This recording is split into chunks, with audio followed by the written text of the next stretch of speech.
From The Stones Don't Lie. Hidden inside the shafts of the Great Pyramid are measurements that encode pi, the curvature of the Earth, and distances to the stars, precision that would challenge modern engineers today.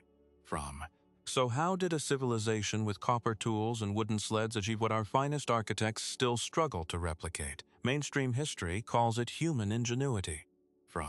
But the deeper you look at ancient Egypt, the boreholes through granite harder than steel, the flawless polygonal joints, the astronomical alignments locked to a sky 12,000 years old, the more a quieter question begins to form. What if the builders we credit weren't working from scratch? What if they were remembering something older, something already forgotten by the time the first pharaoh drew breath? That question has shadowed Egyptology since the discipline first took shape, and the more honestly researchers sit with the physical evidence, the harder it becomes to dismiss. Egypt is not simply old.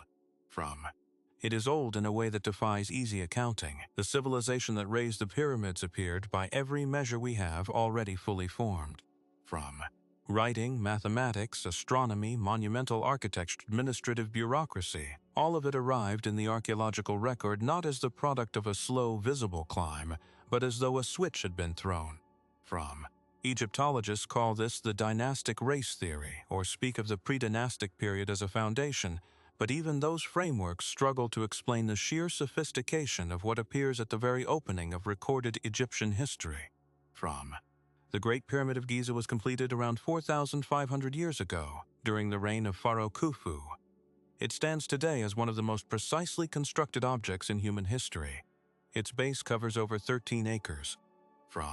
Its four sides are aligned to true north, south, east, and west, with an error of less than 3/100ths of a degree. The average weight of each of its 2.3 million stones is around 2.5 tons. The heaviest granite blocks in the king's chamber weigh between 40 and 80 tons and were transported from quarries at Aswan, more than 800 kilometers to the south.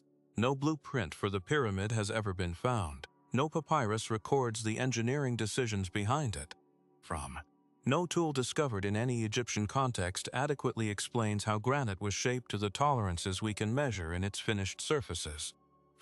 The copper chisels and dolerite pounding balls that archaeology has recovered from quarry sites were real functional tools, but granite registers a hardness of around 7 on the Mohs scale, and copper sits near 3. Pounding granite with dolerite over millions of man-hours can produce a rough form. It cannot reliably produce the millimeter precision boreholes, the tilt-flat seating surfaces, and the clean interior corners found in the pyramid's chambers and sarcophagus. This is not fringe thinking. Mechanical engineer Christopher Dunn spent decades measuring the artifacts inside Giza and published his findings in peer-reviewed technical forums as well as in his own detailed analysis. His measurements of the granite coffer inside the king's chamber revealed internal and external surfaces machined to tolerances of a few thousandths of an inch across their entire area, flatness consistent with what modern surface grinding equipment achieves. Egyptologists tend to respond that such precision could result from patient abrasive work over long periods, and they may be right. But the honest position is that no one has successfully replicated those tolerances using the tools Egypt is known to have possessed. What makes the pyramid more puzzling is that the structures surrounding it tell a slightly different story. Many of the later Egyptian pyramids built by successors to Khufu are structurally inferior. Their masonry is rougher, their internal chambers less precisely fitted, their survival over time far poorer. This is the reverse of what you would expect from a civilization improving its craft over generations. You would expect the earliest attempts to be the roughest and the later ones to reflect accumulated skill. Instead, Khufu's pyramid sits at a peak that later builders appear to have been reaching toward without quite arriving. Some researchers point to this pattern as evidence of inheritance. That the builders of the 4th dynasty, the dynasty that includes Khufu, Khafre, and Menkaure, were working with a body of knowledge passed to them from somewhere earlier rather than building technique from scratch. This is not a radical claim. Every civilization inherits from predecessors. The question is how far back that inheritance extends, and whether the chain of transmission reaches before the time our written and archaeological record begins. The Sphinx complicates the timeline further. It stands on the Giza Plateau facing due east, carved from the living limestone of the plateau itself. From its age, according to conventional Egyptology, places it in the reign of Khafre, around 4,500 years ago. But a geologist named Robert Schoch, a professor at Boston University who specializes in stratigraphy and the effects of weathering on rock, has argued since the early 1990s that the erosion patterns on the Sphinx enclosure walls tell a different story. Wind erosion and sand erosion produce horizontal striations across stone surfaces, parallel lines running left to right. What Schoch identified on the Sphinx enclosure walls is predominantly vertical undulating erosion, consistent with the action of heavy rainfall over long periods. Egypt has been hyperarid for roughly the last 5,000 to 6,000 years. Before that, during a period called the African Humid Period or the Green Sahara, the region received substantial rainfall. For the Sphinx's enclosure to show the depth of precipitation-induced weathering Schoch measured, he argued, the statue would have needed to be standing during that wetter era, suggesting a construction date of at least 7,000 years ago, possibly closer to 10,000 or 12,000. The geological community has offered alternative explanations that dew and fog condensation, subsurface water migration, or ancient lake flooding could produce similar patterns. Schoch has responded to these objections in detail, and the debate has never fully resolved. What it has done is plant a legitimate scientific question inside the most famous monument complex on Earth. Whether Schoch is right or wrong, the erosion data exists, the measurements are real, and the discrepancy between the weathering pattern and the conventional date has never been conclusively explained away. There is a third line of evidence that rarely appears in popular discussions of Egyptian antiquity, and it comes from the sky.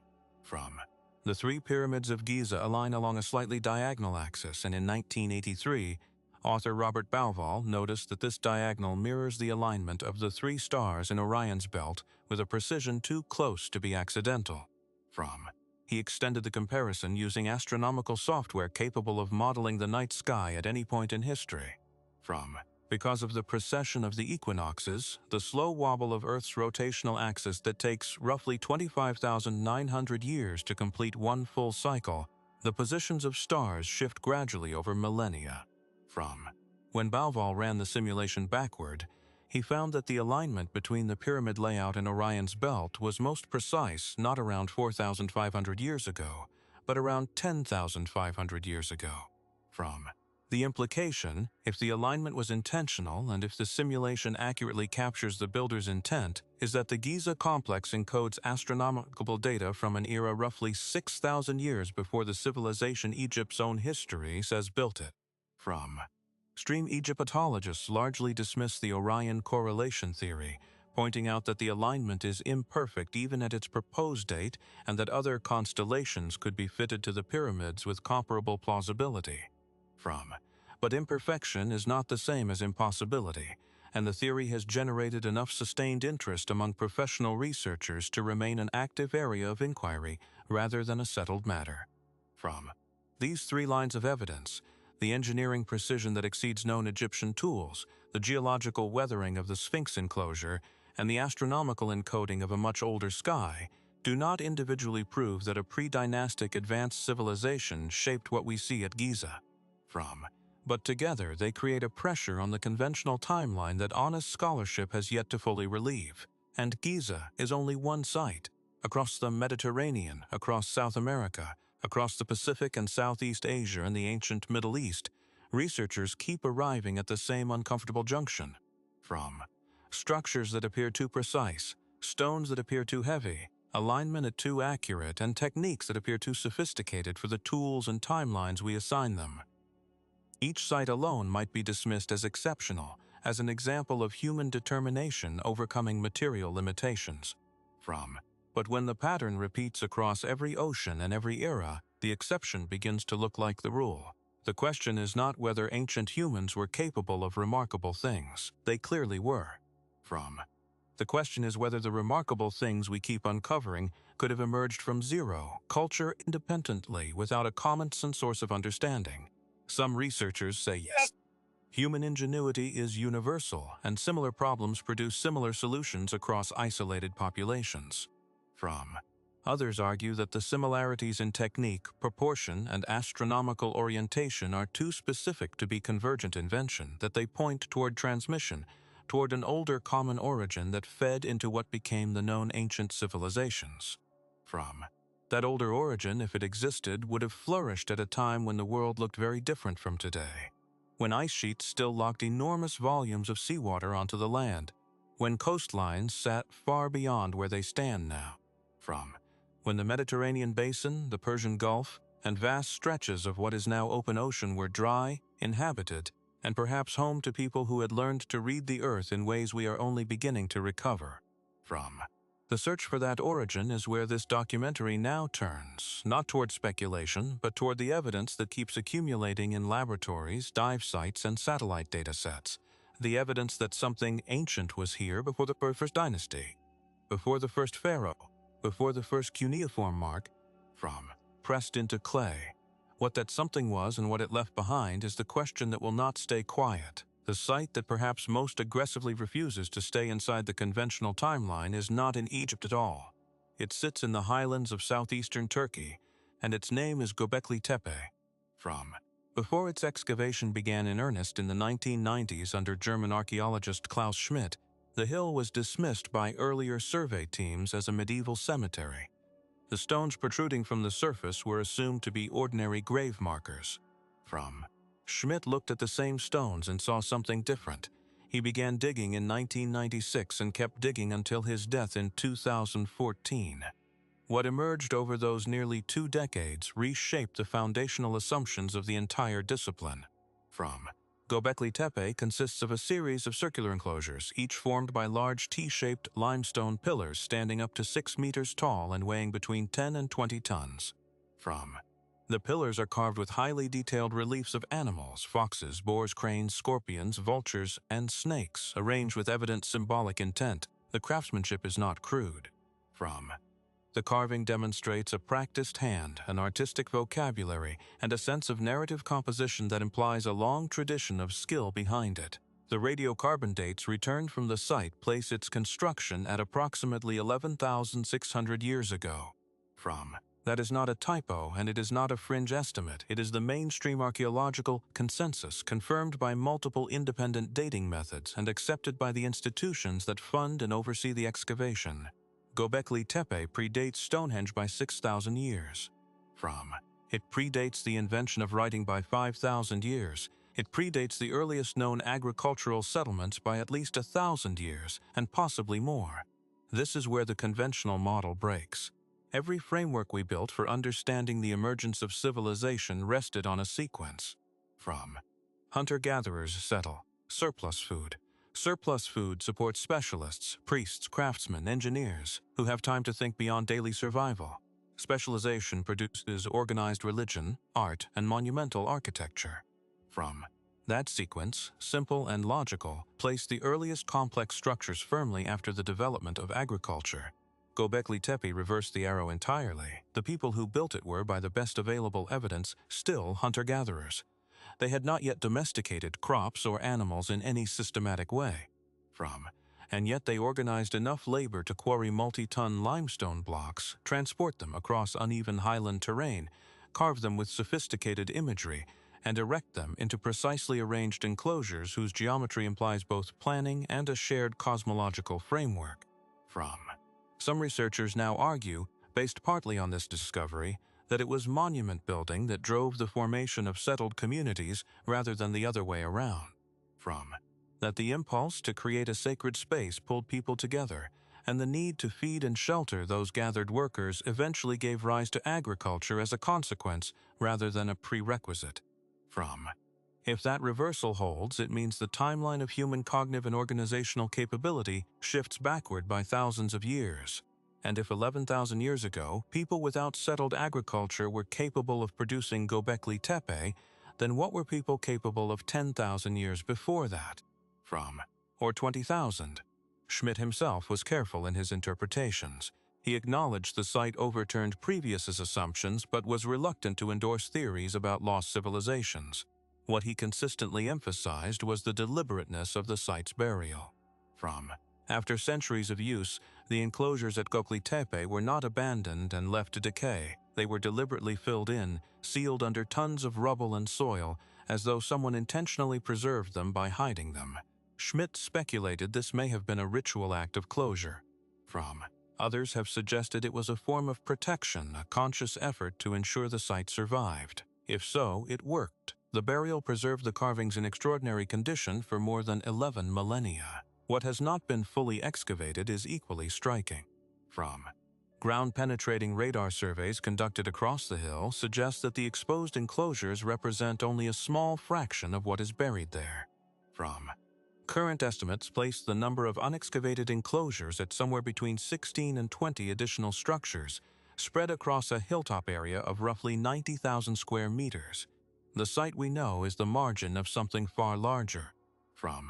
Its full scale, and what that scale implies about the population and organizational capacity behind it, remains unknown. The pressure this creates on the conventional model is not merely academic. It forces a question that researchers in multiple fields have begun to ask openly. If the organizational and artistic capability to build Göbekli Tepe existed 11,600 years ago, before writing, before cities, before agriculture as we define it, then what happened to the culture that built it? Where did they go? What did the thousands of years between Göbekli Tepe and the first dynastic civilizations look like, and what was lost in between? One answer that several independent researchers have converged on points toward the Younger Dryas, a climatic event that began approximately 12,900 years ago and lasted roughly 1,200 years. Within decades, temperatures in parts of the northern hemisphere dropped by as much as 15 degrees Celsius. Ice sheets that had been retreating advanced again. Forests collapsed, animal populations crashed.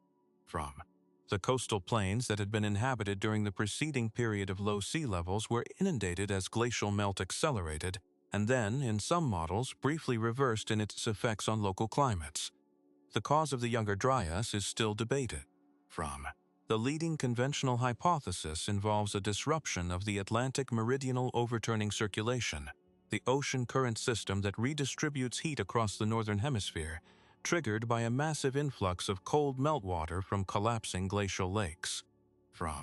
A more contested hypothesis, advanced by a group of researchers working under what they call the Younger Dryas impact hypothesis, proposes that a fragmented comet or asteroid struck or exploded above multiple sites across the northern hemisphere approximately 12,900 years ago, triggering wildfires, dust clouds, and the climate disruption that followed. The impact hypothesis has been published in peer-reviewed journals, including the Proceedings of the National Academy of Sciences, and its evidence includes a layer of microscopic materials found at dozens of sites across 4 continents.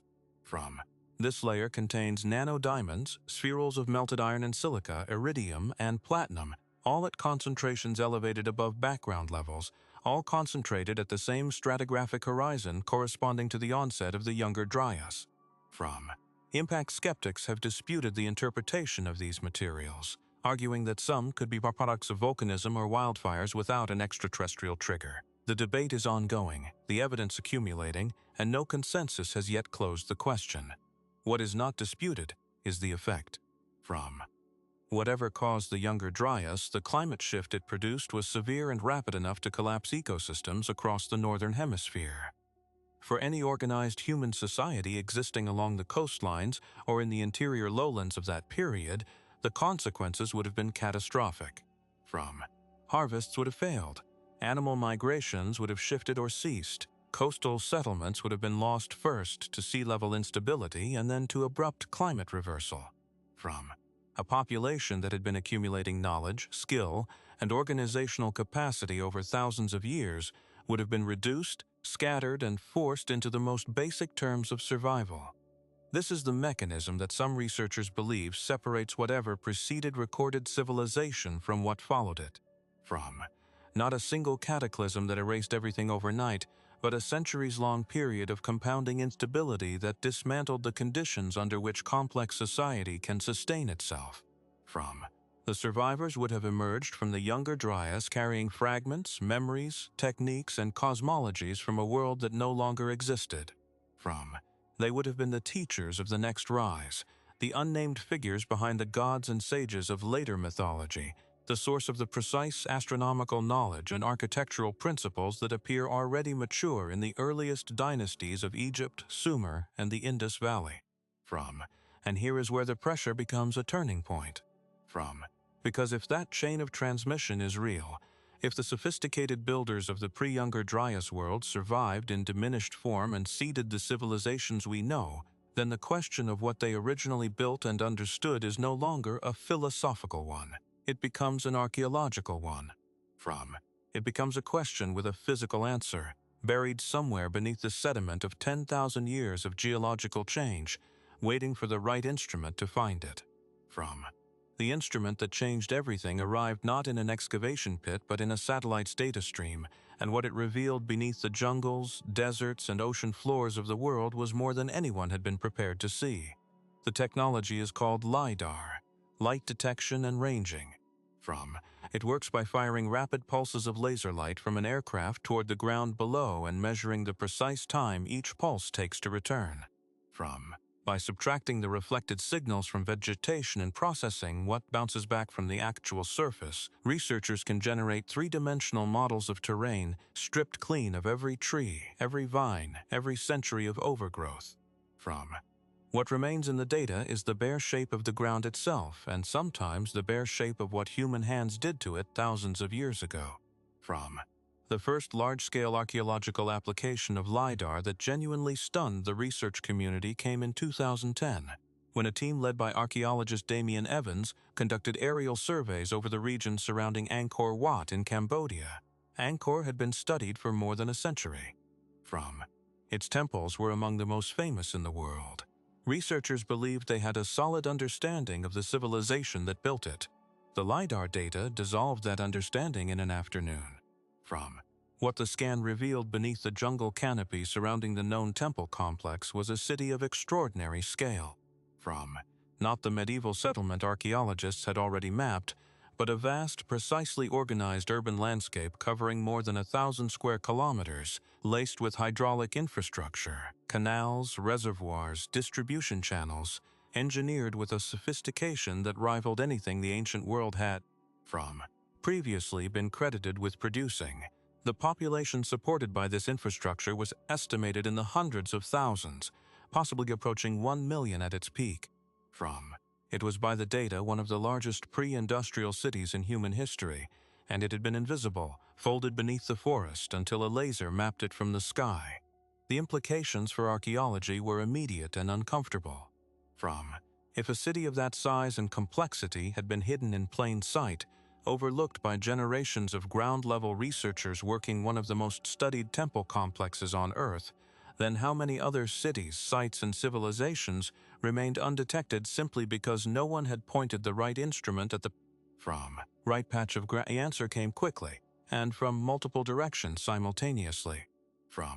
In 2018, a consortium of researchers published results from the Pakunam LiDAR Initiative, a collaborative project that surveyed roughly 2,100 square kilometers of Guatemalan rainforest over the Maya lowlands. The data revealed more than 60,000 previously unknown structures: houses, palaces, elevated causeways, terraced agricultural fields, fortifications, and ceremonial platforms, embedded in a landscape that ground surveys had largely characterized as sparsely populated jungle. The scale of Maya civilization, revised upward by the scan data, suggested a total population during the Classic period potentially exceeding 10 million people, far beyond prior estimates. The causeways alone, elevated stone roads connecting settlements across hundreds of kilometers of difficult terrain, implied a level of coordinated state infrastructure previously thought absent from pre-Columbian Mesoamerica. But it was not the number of structures that mattered most. It was their age and their arrangement. Many of the newly revealed sites showed evidence of occupation and construction far earlier than the Classic period, pushing organized Maya settlement back toward the Middle and early late pre-Classic, into the centuries before the Common Era, and in some cases earlier still. The oldest layers visible in the LiDAR data hinted at a tradition of landscape engineering and urban planning stretching back to a point where the transition between settled complexity and what came before grew increasingly difficult to locate. From. And the Amazon basin, long assumed to have been too ecologically hostile to support large permanent populations before European contact, began surrendering its own secrets. From. Work by researcher Anna Roosevelt in the 1980s and 90s had already challenged the assumption that Amazonia was a pristine wilderness untouched by human organization. From. She and her colleagues documented evidence of complex societies along major river systems, including pottery sequences suggesting cultural continuity over thousands of years and midden deposits indicating large, stable populations. What she could not do at the time was map the full spatial extent of that occupation. From. LiDAR changed that. From. Surveys conducted across the Brazilian and Bolivian Amazon over the following decade revealed geometric earthworks of extraordinary precision. Perfect circles, squares, and Kamhamsk's polygonal enclosures cut into the landscape with rulers, straight edges, and consistent proportions, some measuring several hundred meters.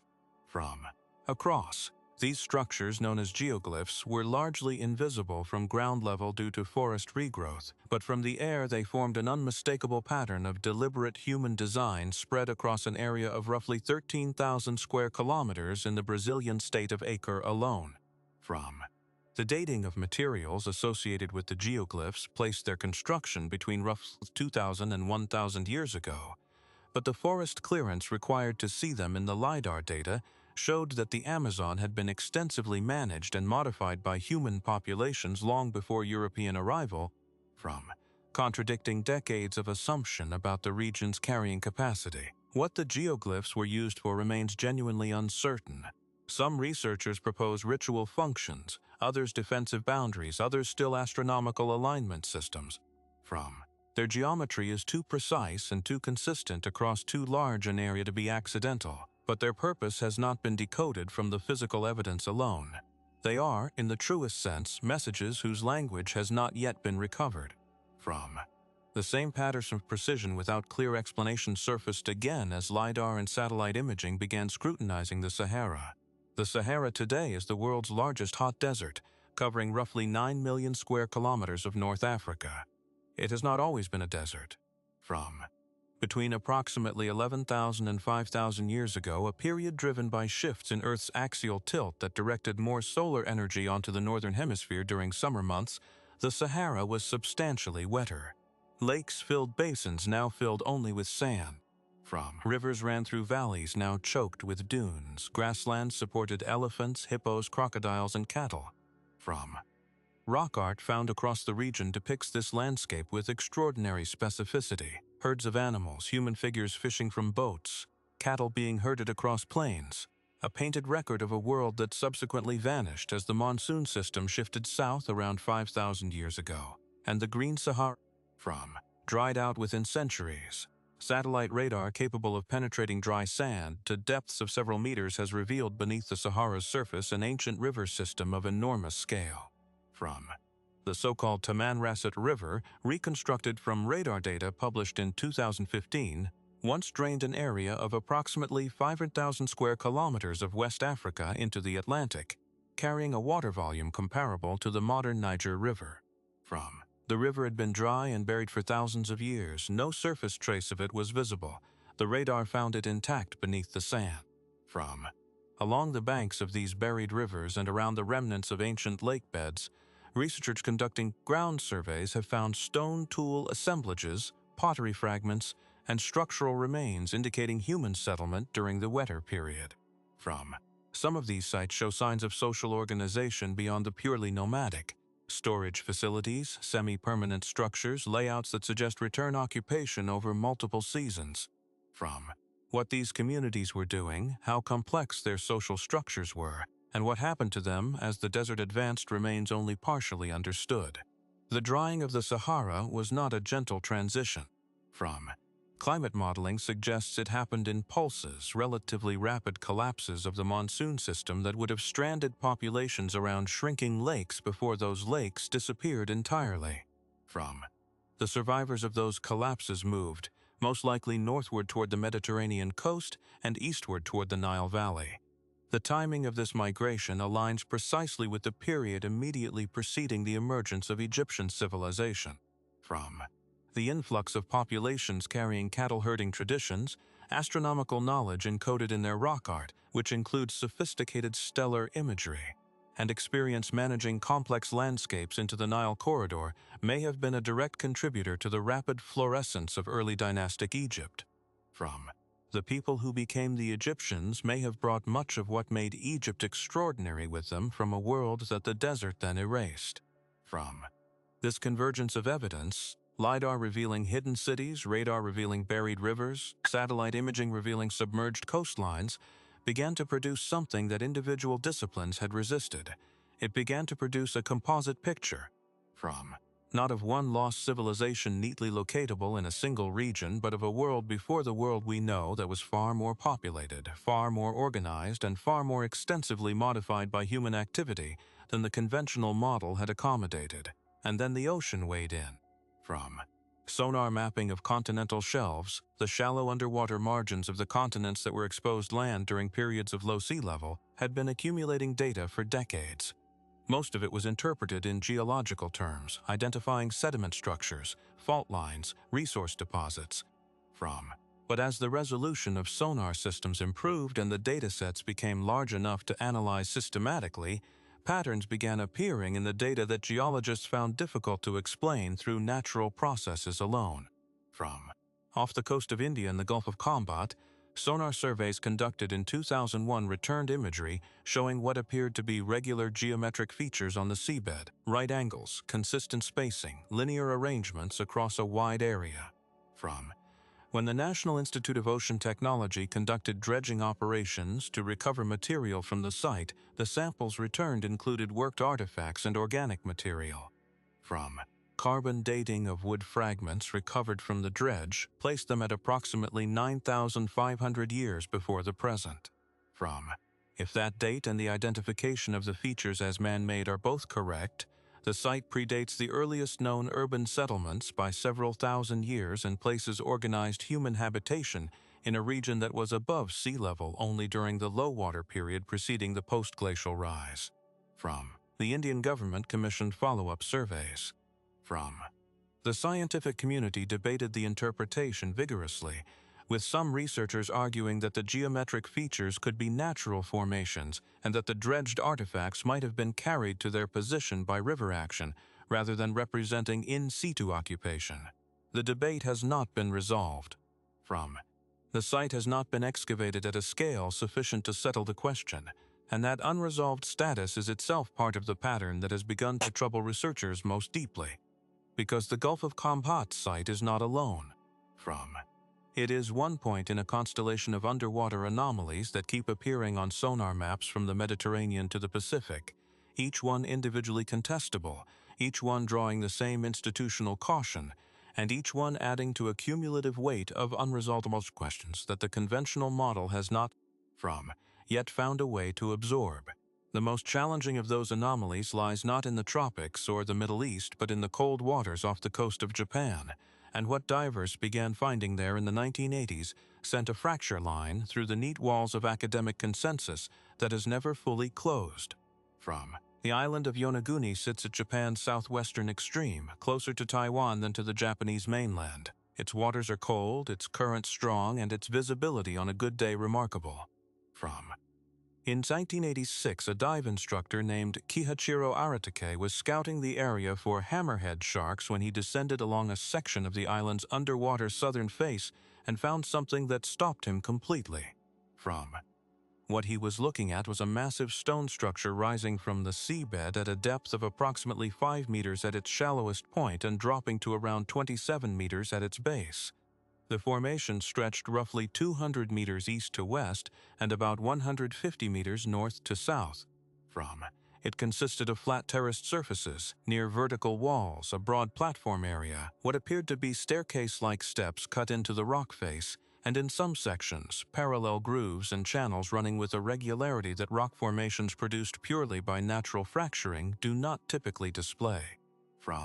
Photographs and video of the site circulated rapidly through Japanese media and then internationally. The structure, quickly dubbed the Yonaguni Monument, became one of the most debated underwater features in the world.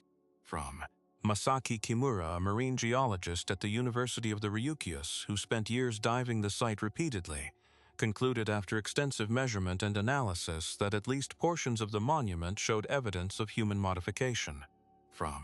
He identified what he interpreted as a road running along one section, stone columns that appeared to have been separated from the bedrock by deliberate cutting, and inscribed markings in the rock surface. He estimated that if the site had been above sea level during its construction, it would have been accessible land approximately 10,000 years ago, when regional sea levels were lower during the post-glacial transition.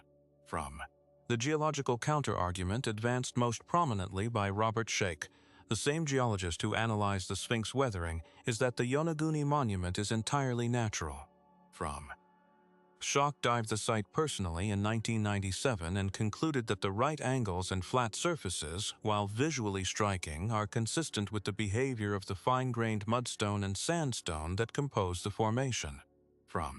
These rock types naturally fracture along parallel planes and at consistent angles due to their sedimentary layering, and wave action and current can selectively erode softer material to produce terrace-like features. Schock's position is that the structure requires no human explanation and that applying the principle of parsimony, natural processes are sufficient. What makes this debate more than an academic dispute over one underwater feature is the institutional weight on each side and what each conclusion implies. If Kimura is right even partially, then a structured human site of significant scale sits on the Ryukyu seafloor, accessible only because the sea rose around it, and it demands explanation in terms of who built it and when.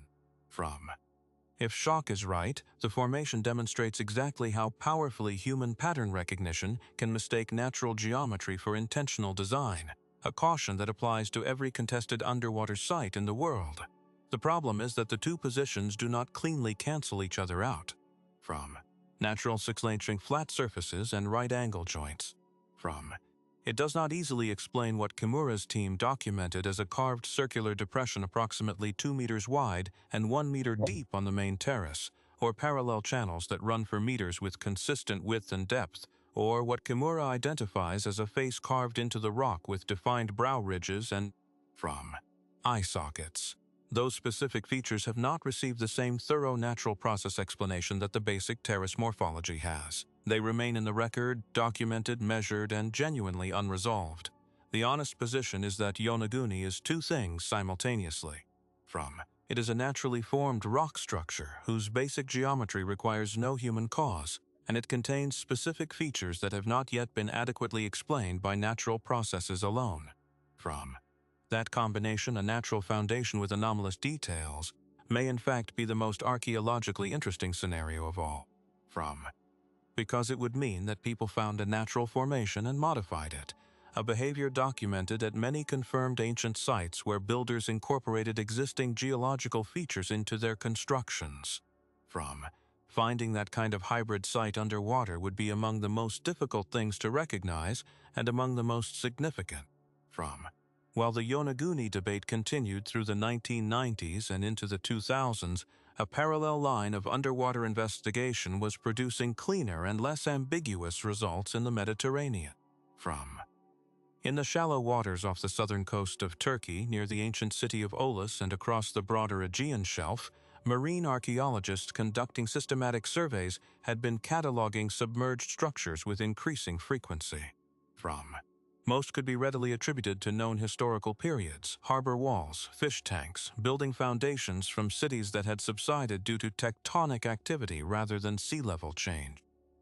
But the surveys kept finding material beneath those layers, older features that did not correspond to any known civilization occupying the region. At the site of Pavlopetri, off the southern coast of Laconia in Greece, a submerged city had been known to science since 1967, when oceanographer Nicholas Fleming initially mapped it. Subsequent surveys documented streets, buildings, a courtyard complex, and what appeared to be a chamber tomb, all sitting under 3 to 4 meters of water. The accepted date for the city placed it in the Bronze Age, around 3,500 years ago. But when a detailed three-dimensional survey using modern multi-beam sonar and underwater photogrammetry was completed in 2009, the mapping revealed something the earlier surveys had missed. Beneath the Bronze Age layers were structural remains of an even earlier occupation, pushing organized settlement at the site back to at least 50,000 years before the Common Era, and possibly further. From what Pavlo Petri demonstrated conclusively is that the Mediterranean seafloor contains stratified human occupation records in the same way that dry land sites do, layer beneath layer, each representing a different period, the deepest, potentially the oldest. The difference is that accessing those layers requires technology and resources that most archaeological programs do not have. The seafloor surveys that have been conducted represent a fraction of the shelf area that was inhabited during periods of lower sea level. The vast majority of that submerged landscape has never been examined in archaeological terms at all. Researchers who have tried to quantify the scale of what may be missing have arrived at numbers that reframe the problem entirely. During the last glacial maximum, approximately 20,000 years ago, sea levels were roughly 120 meters lower than today. The exposed continental shelves at that time added approximately 27 million square kilometers of habitable land to the world's geography, an area roughly equivalent to the entire continent of Africa. The coastal zones of that exposed land, the areas where rivers met the sea, where fish were most abundant, where climates were moderated by proximity to water, would have been the most attractive locations for human settlement. That is where early populations would have concentrated. And virtually all of it is now underwater.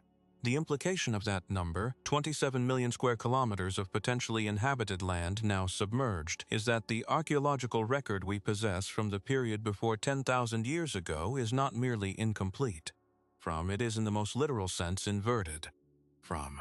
We have been studying the least likely places to find evidence of early complex settlement, the inland highlands and cave systems that were inhabited but not preferred.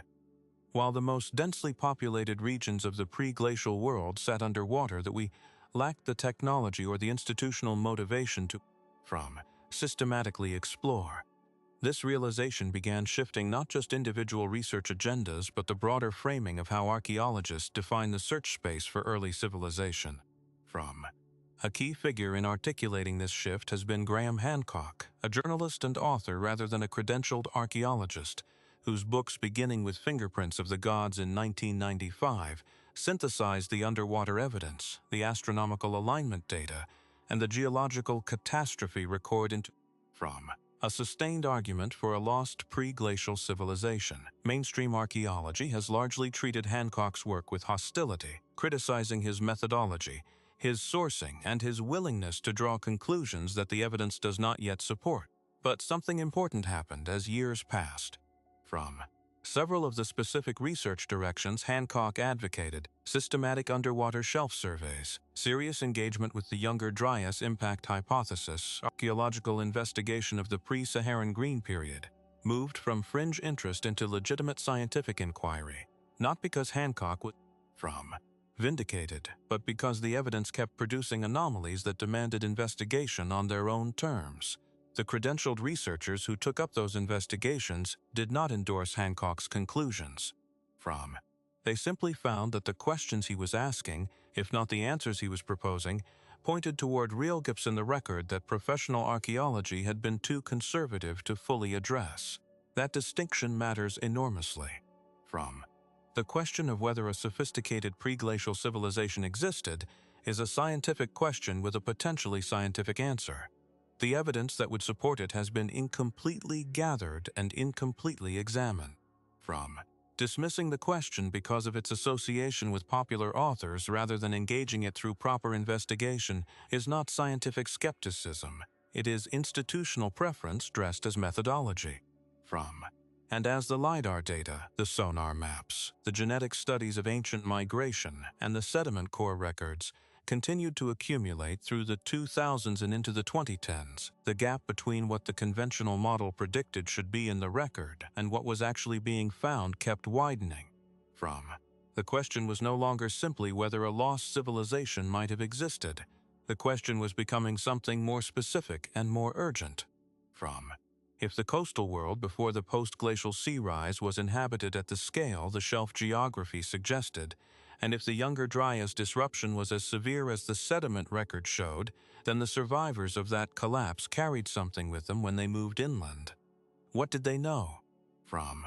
What did they build? And where exactly did those inland cultures that we call the first civilizations actually come from? Egypt had always been the most formidable version of that question. But in 2017, a discovery in the Egyptian desert changed what that question even meant. From? In 2017, a team of researchers working at the site of Gebel el-Silsilsi in Upper Egypt made a discovery that, on its surface, appeared modest. From? They found a series of ancient quarry marks, administrative inscriptions, and workers' notations carved into sandstone faces that had been extracting building material for Egyptian monuments since at least the New Kingdom period. Quarry records from known historical periods are not unusual findings. From? What was unusual was what appeared beneath and behind those New Kingdom marks when the team began clearing accumulated debris from deeper sections of the quarry face. Beneath the layers attributable to known dynasties, the team found tool marks of a different character. From? The cutting geometry was not consistent with the copper and bronze tools that Egyptian craftsmen of the historical period used. From? The profiles of the cuts suggested a harder, more rigid instrument capable of removing stone in a single clean pass rather than through the repeated percussion and abrasion that soft metal tools require. From? The marks had been partially obscured by later quarrying activity, but in sections where they survived intact, they showed a regularity and depth that the site's lead archaeologist, Maria Nilsson of Kristianstad University, noted were anomalous for the period the layer was initially assigned to. From? The dating of those underlying cuts has not been definitively resolved. The stratigraphic position places them earlier than the New Kingdom activity above them, but how much earlier requires a chain of evidence that is still being assembled. From? What the Gebel el-Silsilsi finding introduced into the Egyptian timeline was a practical physical question that no amount of theoretical modeling can substitute for. What tools made those cuts? From? And if the answer is not the tools Egypt is documented to have possessed, then either undocumented tool types existed within Egyptian history, or the cuts predate the Egyptian historical record entirely. This is the kind of question that conventional Egyptology finds structurally uncomfortable. From? Not because Egyptologists are incurious, but because the discipline was built on a framework that, for very good reasons rooted in the available evidence, placed Egypt's rise at a specific point in time and attributed its achievements to documented causes. That framework has been enormously productive. From? It has organized and explained an enormous body of evidence coherently. But frameworks also create institutional habits of interpretation, and one of those habits to absorb anomalous findings within the existing model rather than allowing them to pressure the model's boundaries. From? The toolmark question at Gebel el-Silsilsi did not receive wide publicity. It remained within specialist literature, discussed cautiously and without resolution. From? But it connected to a larger body of evidence about Egyptian stoneworking that engineers and craftspeople outside the Egyptological establishment had been assembling for decades, evidence that pointed consistently toward the same conclusion. From? The techniques used to produce Egypt's most precisely worked stone objects do not match the techniques that Egypt's documented toolkit could reliably produce. From? The most detailed technical examination of this problem was conducted by Dunn, whose work was mentioned earlier, but also by independent engineer Manu Saifzadeh and by researcher Robert Schock, who in context separate from his Sphinx weathering work examined the surface characteristics of Egyptian granite artifacts. From? The object that concentrates their concern most sharply is not the pyramid itself but a specific artifact that sits in a museum in Cairo and has sat there largely unexamined by the mainstream for over a century. The artifact is a granite bowl. From? It was recovered from a pre-dynastic context, meaning it predates the First Dynasty and the beginning of Egypt's written historical record. The bowl is not remarkable in appearance. From? But when its interior surface is measured with precision instruments, it reveals a curve of extraordinary consistency, a concave hemisphere ground to tolerances of fractions of a millimeter across its entire interior surface. The wall thickness varies by less than 1 millimeter throughout. From? Achieving that level of uniformity in a bowl made of granite, one of the hardest natural stones, using abrasive hand methods alone would require a guiding mechanism of some kind, a fixed center point, and a controlled cutting radius that maintains its geometry throughout the grinding process. Without such a mechanism, maintaining uniform wall thickness and a geometrically consistent concave curve across the full interior of a hard stone vessel is, as multiple engineers have noted, essentially impossible by hand at that tolerance. The bowl is not unique. Egyptian museums and collections around the world hold thousands of predynastic stone vessels made from granite, basalt, diorite, and other extremely hard materials, many of them displaying the same characteristics of geometric precision and uniform wall thickness. The sheer number of these objects is itself part of the anomaly. Producing even one such vessel by abrasive hand methods to the tolerances that have been measured would represent an extraordinary investment of time and skill. Producing them in the quantities in which they survive in the archaeological record implies either a highly developed industrial process, a tool type capable of working hard stone efficiently, or a tradition of manufacture so long established that the techniques had been refined to a level we have not yet replicated. With primitive tools and controlled experiments, Egyptologists generally attribute the vessels to skilled artisans working with quartz sand as an abrasive and tubular copper drills or bow drills for hollowing. That explanation covers the basic process adequately for softer stones. For the hardest materials at the tolerances actually measured, the explanation has never been fully demonstrated experimentally. The vessels exist, the tolerances are real, the experimental gap remains open. Now here is where the pivot arrives. Because taken individually, each of these anomalies, the tool marks, the stone vessels, the pyramid tolerances, the Sphinx weathering, the Orion correlation, can be treated as an isolated puzzle with a possible conventional solution that simply hasn't been worked out yet. That is the standard institutional response, and it is not unreasonable. But in 2017, a genetic study published in the journal Nature introduced information that forced a reconsideration of Egypt's origins that had nothing to do with engineering and everything to do with population history. The study, led by Johannes Krause and Wolfgang Hack of the Max Planck Institute for Evolutionary Anthropology, analyzed ancient DNA extracted from mummified remains recovered from a site in Middle Egypt called Abusir el-Melek. The remains spanned roughly 1,300 years of Egyptian history, from the New Kingdom through the Roman period. The genetic analysis produced a result that surprised researchers.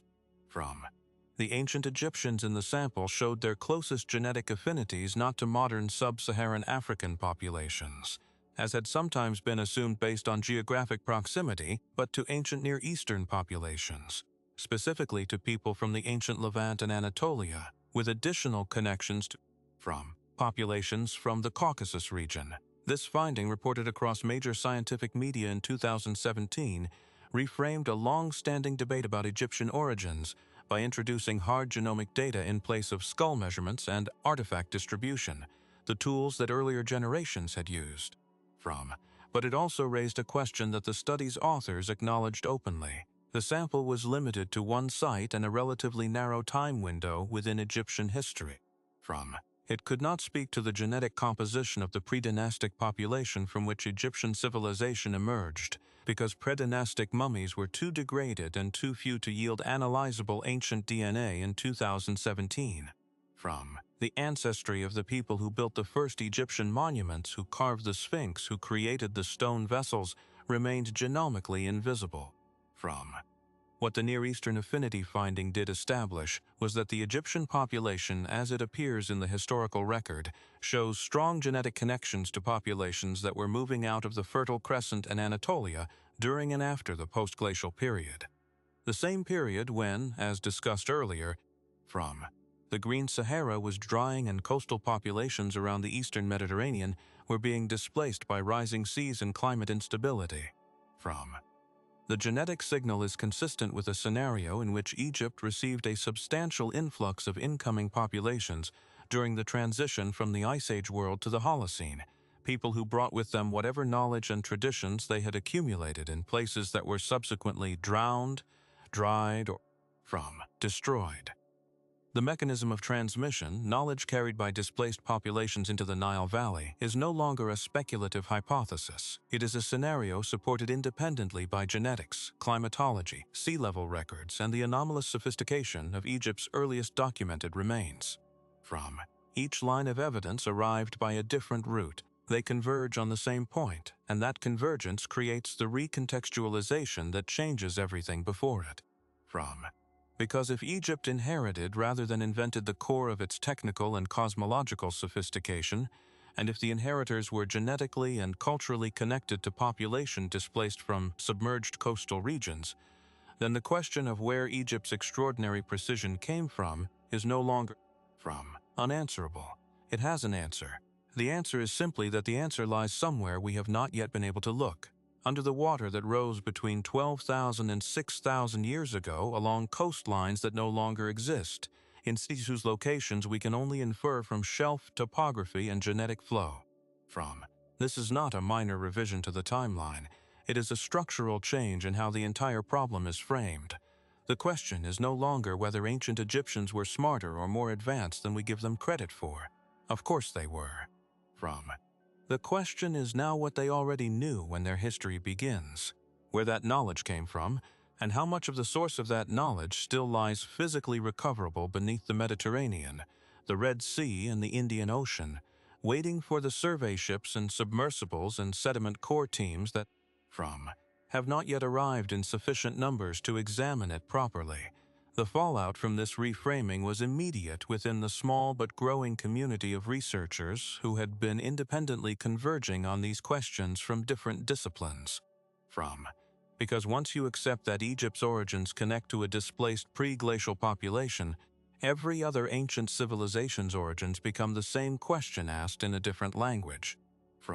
Sumer, the Indus Valley, the Yangshao culture of ancient China, the Norte Chico civilization of coastal Peru, all emerged within the same narrow window of a few thousand years after the post-glacial transition. All appeared already sophisticated, all built near water. All show astronomical awareness and mathematical competence in their earliest visible layers. The clustering is no longer coincidental once you introduce the displacement mechanism. It becomes precisely what you would expect from a global population of technically capable people scattered by catastrophe and absorbed into diverse regional environments, each carrying fragments of a shared inheritance and rebuilding from those fragments as stability returned. The stakes shifted in that moment from archaeology to something larger. This was no longer a question about one ancient culture's building methods. It was a question about the depth of human history itself, about whether the story we tell of where we came from is the full story or merely the most recent chapter, and about what the recovery of the missing chapters might mean for how we understand our own place in the sequence of life on this planet. And then, just as that question was finding its sharpest focus, researchers working off the coast of India found something in the sediment that no one had predicted, something that didn't fit the revised model any better than it had fit the old one, and that pushed the timeline back by an order of magnitude that even the most open-minded researchers had not seriously entertained. The sediment cores came from the Arabian Sea, drilled from the seafloor at depths where organic material accumulates undisturbed over vast stretches of time. Researchers were not looking for evidence of human civilization. They were studying paleoclimate, reconstructing the history of monsoon intensity by analyzing the types of microscopic organisms preserved in successive layers of sediment. The organisms they found were the expected ones. But embedded in a layer dated to approximately 50,000 years ago, the chemical signatures of the organic compounds surrounding those organisms showed something that the climate model did not predict. The anomaly was in the carbon isotope ratios. A specific shift in the ratio of carbon-13 to carbon-12, sustained across several centimeters of core depth, indicated a period of elevated burning. Not volcanic, because the sulfur and ash markers associated with volcanic events were absent, but biological, consistent with large-scale combustion of land. Vegetation. The magnitude of the signal was comparable to what researchers detect in cores from known periods of widespread human-managed burning, the kind of landscape modification that hunter-gatherer and early agricultural populations practiced across multiple continents during the Holocene. 50,000 years ago is not the Holocene, it is the Deep Paleolithic, a period when the dominant model of human behavior places populations in small, mobile bands making stone tools and leaving almost no organized footprint on the landscape. From a burning signal of that magnitude at that depth was not supposed to be there. The researchers who identified it were cautious in their published interpretation. They noted the anomaly, offered several possible explanations including natural wildfire cycles amplified by particular climate conditions, and called for additional cores from adjacent areas to determine whether the signal was localized or regional. That is exactly what responsible science looks like when confronted with an unexpected result. But signals' existence entered the literature, and once something enters the literature, it becomes available to researchers in adjacent fields who are asking adjacent questions. What made the Arabian Sea result particularly significant was its geographic context. The region draining into that portion of the Arabian Sea includes the western coast of the Indian subcontinent and the now submerged shelf of the Persian Gulf, both areas that were substantially above water during the Paleolithic, and both areas that later genetic and archaeological evidence associates with early human migration routes out of Africa and into Asia. If a population capable of systematic landscape burning existed in that region 50,000 years ago, it was not doing so as isolated individuals. Organized burning at landscape scale requires coordinated groups with a shared purpose and the ability to execute it over extended areas. That implies social structure, communication, and planning well beyond what the conventional model assigns to populations of that era. The publication did not cause an immediate crisis within the research community. Single anomalous data points rarely do. But it arrived at a moment when the broader model of early human capability was already under sustained pressure from multiple directions, and its timing meant that it was read by researchers who were primed to treat it as part of a pattern rather than an isolated oddity. Among those researchers was a team at the Max Planck Institute for Evolutionary Anthropology that had been working on a separate problem: the genetic origin of a population lineage found in South Asian DNA that did not correspond to any known migration wave. The lineage, sometimes referred to in population genetics literature as a deeply diverged South Asian component, appeared in the genomes of certain modern South Asian populations at frequency, suggesting it traced back to an ancestral population that had been isolated in the region for a very long time, possibly since before the major out-of-Africa dispersal events that populated the rest of the world. If that isolation was real, it meant a human population had been present in South Asia, living, adapting, and presumably modifying its environment for tens of thousands of years before the civilizations of the Indus Valley appeared. The connection between the burning signal and the ancient genetic lineage is not proven causality. Two anomalies in the same region from overlapping time periods do not automatically constitute evidence of a lost civilization. But they do constitute evidence that the conventional picture of a populated, organizationally simple pre-Holocene South Asia is incomplete, and that the incompleteness has consequences for how we understand the Indus Valley civilization's origins, a civilization that itself appeared, like Egypt, already sophisticated, already urbanized, already in possession of a standardized system of weights and measures when its earliest excavated layers are reached. The response within mainstream archaeology to this accumulating pressure followed a predictable but revealing pattern. It did not take the form of a coordinated institutional rejection. Academic disciplines do not work that way. What happened instead was a process of compartmentalization. Each anomalous finding was handled within its own disciplinary silo. The burning signal was a matter for paleoclimatologists. The genetic lineage was a matter for population genomicists. The tool marks at Gebel El Silsila were a matter for Egyptologists. The Yonaguni debate was a matter for marine geologists. No single institution or funding body had the mandate or the motivation to look across all of those compartments simultaneously and ask what the combined picture meant. That compartmentalization is not malicious. It is the natural result of how academic specialization works. Researchers are trained in specific methods applied to specific materials, funded by grants allocated to specific questions, and evaluated by peers who share their methodological framework. A finding that crosses multiple disciplinary boundaries simultaneously is structurally difficult for the existing system to process. It falls between departments. Grant applications for transdisciplinary projects face committees that lack the expertise to evaluate them. From published papers that draw on methods from multiple fields face reviewers who are expert in one of those fields and skeptical of the others. From the practical consequence was that for most of the first 2 decades of the 21st century, the evidence that should have been driving a serious transdisciplinary investigation of pre-Holocene human complexity accumulated in scattered publications across disconnected journals, where it was available from specialists but never synthesized into a form that the broader research community could evaluate as a whole. From the synthesis, when it began to happen, came not from within the institutional academic system but from the margins of it, from researchers who held credentials in specific fields but were willing to operate across disciplinary lines at professional risk to themselves. From Robert Schoch, the Boston University geologist, continued refining his Sphinx weathering analysis and extending it to other sites, publishing in mainstream geological journals while simultaneously engaging publicly with the broader question of pre-Holocene civilization, a combination that made him a credible source for some and a compromised one for others, depending entirely on the audience's prior commitments.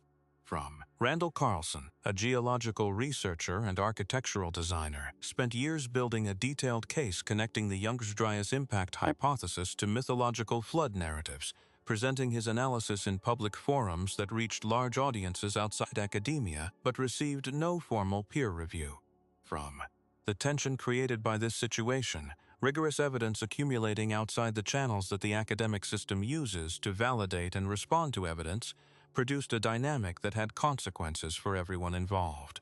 From researchers who engaged publicly with the lost civilization question found their institutional credibility questioned, regardless of the methodological quality of their work.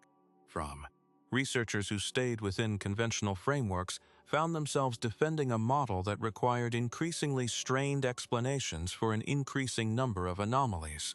From the public, watching researchers on opposite sides of the question speak past each other in formats ranging from peer-reviewed journals to online documentaries, was left without a reliable way to evaluate the competing claims. Into that gap stepped a specific kind of communicator, one whose influence on public understanding of the question would eventually become its own form of institutional pressure. The Netflix documentary series Ancient Apocalypse, released in November of 2022 and featuring Graham Hancock as its central figure, became one of the most watched documentary series on the platform in its opening weeks. It presented the lost civilization hypothesis, the idea that a sophisticated pre-Holocene culture was destroyed by the Younger Dryas catastrophe and seeded the known ancient civilizations through survivor migration, to an audience of tens of millions of people who had no prior exposure to the supporting evidence or its contested status. The response from professional archaeologists was swift, pointed, and in several cases disproportionately hostile, in ways that revealed the degree of institutional anxiety the series had triggered. The Society for American Archaeology wrote a letter to Netflix calling the series harmful and misrepresenting it as presenting pseudoscience, despite the fact that several of its core claims, the Younger's Dryas impact hypothesis, the existence of pre-Holocene complex societies, as evidenced by Göbekli Tepe, the scale of submerged continental shelves, are subjects of active, legitimate scientific debate rather than settled questions. Individual archaeologists published critical responses accusing Hancock of racism for suggesting that civilizations received external influence, a charge Hancock contested directly, and that other researchers noted confused the specific hypothesis being advanced with a different and genuinely problematic tradition of diffusionist thought. What the controversy revealed, more than any specific factual dispute, was that the question of pre-Holocene civilization had become institutionally charged in a way that made calm evaluation of the evidence extremely difficult. People had taken sides, positions had hardened. The evidentiary discussion had become entangled with questions of professional identity, public trust in science, and the politics of who gets to define the boundaries of legitimate inquiry. And in the middle of that charged atmosphere, the physical evidence kept arriving. From because the seafloor does not care about institutional politics. The sediment cores do not adjust their isotope ratios to match disciplinary preferences. The LiDAR data does not redraw its geometric features to suit any narrative. From the evidence was what it was, and in 2023, a survey team operating in a stretch of the North Sea that had been Doggerland, the vast lowland connecting Britain to continental Europe before the post-glacial flooding, retrieved something from the seafloor that crystallized everything the debate had been circling around into a single, unavoidable object. The object was a piece of worked antler. That description sounds modest, almost disappointingly ordinary for something retrieved from the floor of the North Sea, but the significance lay not in the material itself but in what had been done to it and precisely where it was found. The antler had been shaped deliberately. The cut marks on it were not the product of animal scavenging or random fracture. They followed a consistent direction and depth pattern, consistent with intentional working by a tool held in a human hand.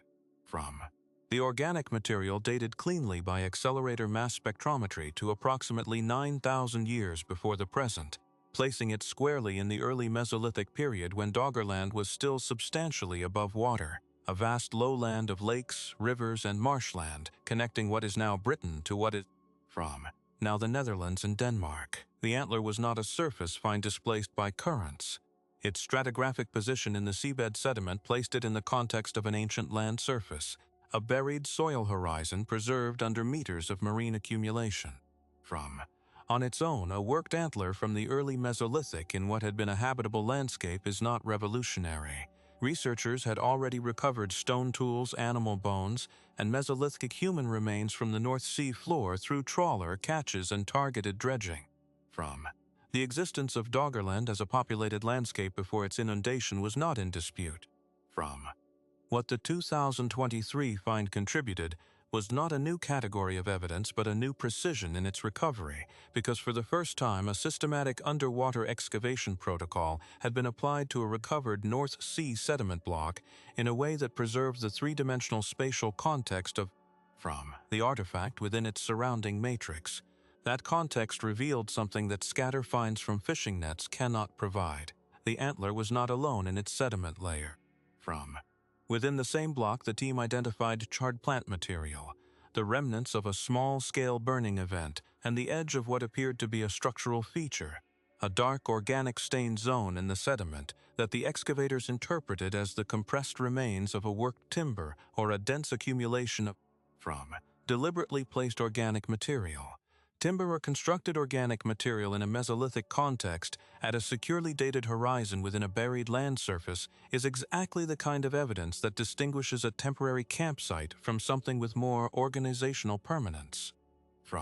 The researchers, working out of institutions in the United Kingdom and the Netherlands as part of the ERC-funded Splashcus network, submerged prehistoric archaeology and landscapes of the continental shelf, were careful in their published report not to overclaim. They described the feature as requiring follow-up investigation to characterize its nature and extent. They noted that the sediment block represented a window of approximately 1 square meter into a buried landscape of unknown extent. They called for expanded survey and recovery operations to determine whether the feature was isolated or part of a broader pattern. But the call for expanded survey ran immediately into the practical reality that has constrained underwater archaeology since the discipline's inception. Systematic underwater excavation is extraordinarily expensive. Ship time alone for a project of the required scale runs into millions of euros per campaign. The sediment recovery, laboratory processing, and dating costs compound on top of that. The Splash Cost Network operated on a budget that enabled important methodological development and targeted recovery, but was nowhere near sufficient to survey even a meaningful fraction of the North Sea shelf at excavation resolution. The Doggerland landscape that once covered roughly 25,000 square kilometers now lies under an average of 30 to 40 meters of water and marine sediment. Excavating it systematically at the level the 2023 find indicated was necessary would require a funding commitment comparable to a major space mission. No such commitment existed or was anywhere near being made. The funding gap was not a new problem, and it had consequences that extended well beyond any single project. From the systematic undersupply of resources for underwater prehistoric archaeology meant that the discipline had been developing an increasingly precise picture of what it needed to look at, while lacking the means to look at it. Survey technology had outrun recovery capability by a wide margin. From teams could now identify candidate sites on the seafloor with high confidence using multi-beam sonar, sub-bottom profilers, and sediment core sampling. But identifying a site and excavating it at the resolution needed to characterize its human content were separated by a financial barrier that only national or international governmental commitment could bridge. The consequence was a growing archive of located but unexcavated sites. By the early 2020s, the inventory of candidate underwater prehistoric sites across the continental shelves of Europe alone had grown to several hundred identified locations, ranging from isolated artifact scatters to what appeared to be structural features of considerable extent. Each sat in a database, documented, georeferenced, awaiting funding that moved through grant cycles at a pace entirely mismatched to the urgency of the preservation problem, because the seafloor is not a stable archive. Trawling, pipeline installation, offshore wind farm construction, and aggregate dredging were physically destroying sections of the Doggerland and other submerged prehistoric landscapes at a rate that researchers calculated was outpacing discovery and documentation. The offshore wind energy expansion underway across the North Sea since the early 2010s had created a specific and painful irony. Wind turbine foundations require seabed preparation that in many areas disrupted the very sediment layers most likely to contain Mesolithic material. In several documented cases, routine pre-construction archaeological surveys conducted under regulatory requirements had flagged the presence of prehistoric material in the path of planned turbine installations. The regulatory framework in most North Sea jurisdictions required that such material be documented before construction proceeded, but documentation in practice meant surface sampling and photography rather than full excavation. The features were recorded and then the construction went ahead. The physical evidence was destroyed in compliance with regulations technically designed to protect it. This situation, where the legal framework for protecting underwater cultural heritage was being fulfilled in a way that nonetheless resulted in the permanent loss of the evidence, created a conflict that the relevant authorities struggled to resolve. Full excavation before every wind turbine foundation was economically prohibitive given the scale of offshore development.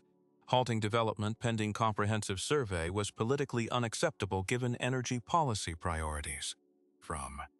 The result was a slow legally sanctioned attrition of the physical record, happening at exactly the moment when researchers had developed the theoretical framework and the specific questions that would have made excavating that record most valuable. The researchers who had spent careers developing submerged prehistoric archaeology as a discipline found themselves in an increasingly frustrated position. They had successfully argued, through publications, conference presentations, and policy engagement, that the submerged landscapes of the continental shelves contained critical evidence about the deep human past. They had developed the methods to find and recover that evidence. They had demonstrated the scientific value of what could be learned. And they were watching the evidence be destroyed faster than they could reach it, while the funding and regulatory frameworks that could have changed the trajectory moved at the pace of bureaucratic processes designed for a world that did not yet understand what was at stake. The frustration produced a countermove of its own. Beginning around 2019 and accelerating through the early 2020s, a coalition of underwater archaeologists, marine geologists, and oceanographers began working to reframe the argument for funding and regulatory priority using language drawn not from archaeological interest but from the climate crisis. The connection was precise and legitimate. The sea level rise produced by ongoing climate change was projected to inundate additional coastal land over the coming centuries, creating new underwater sites in the future while also potentially disturbing existing ones through changes in current patterns and storm intensity. Simultaneously, the paleoclimate data embedded in the same submerged prehistoric landscapes that archaeologists wanted to excavate contained records of how human populations had responded to rapid climate change in the past. Information directly relevant to understanding the range of human adaptive strategies and from their limits. Framing the investigation of submerged prehistoric sites as climate research rather than purely archaeological research opened different funding pathways and attracted different institutional attention. The European Research Council, which had funded splash costs, responded with additional calls. From several national research councils in North Sea countries began including submerged landscape survey in their climate science portfolios. The conversation shifted from should we do this to how quickly can we scale this?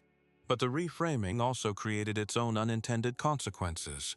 From when research designed to answer archaeological questions about pre-Holocene human complexity was funded and institutionally framed as climate science, the pressure to produce climate-relevant outputs created a subtle but real tension with the archaeological questions driving the field. From a sediment core that yields a clean paleoclimate record might provide everything a climate scientist needs while revealing nothing about the human occupation of the surface from which it was drilled. Excavation protocols optimized for artifact recovery are different from those optimized for sediment column analysis. From the two objectives are compatible but not identical, and under funding pressure, compatibility can shade into compromise that serves neither objective fully. From by 2024, the field was moving faster than it ever had, propelled by better technology, increased funding, genuine public interest amplified by the cultural attention that Ancient Apocalypse and its successors had generated, and a growing recognition within mainstream archaeology that the from conventional models timeline needed revision. But it was also more internally contested than it had ever been, divided between those who believed the evidence already justified a major revision to the story of human origins and those who held that the evidence, while genuinely anomalous, remained too fragmentary to support conclusions of that magnitude. And then, from a direction no one in the debate had been watching closely, came a result that made both positions simultaneously more defensible and more complicated than either side had anticipated. It came from genetics, and specifically from the ancient DNA of individuals recovered not from a submerged site or a limestone cave or a desert quarry, but from a location so mundane that the discovery initially attracted almost no public attention whatsoever. And what those genomes contained, when the analysis was complete, rewrote the migration map of the ancient world in a way that neither the conventional model nor the lost civilization hypothesis had specifically predicted. The site was a construction excavation in the city of Arkhangelsk in northwestern Russia. Workers preparing foundations for a new building in 2021 encountered human skeletal remains at a depth consistent with medieval burial. Standard protocol required an archaeological pause and assessment. The remains were catalogued, sampled, and sent for routine analysis. Nobody expected the genomic results to matter to anyone outside a narrow specialist audience interested in medieval Russian population history. The ancient DNA extracted from two of the individuals was of sufficient quality for whole genome sequencing. The medieval ancestry components were what the analysts expected. But one of the individuals carried at low but statistically significant frequency a genetic component that did not fit the medieval Slavic and Finno-Ugric population mixture the context predicted.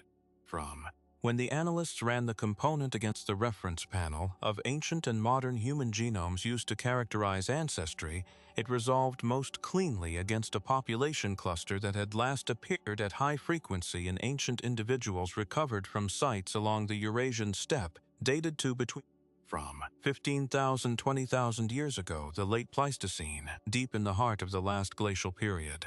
The component itself was not unknown.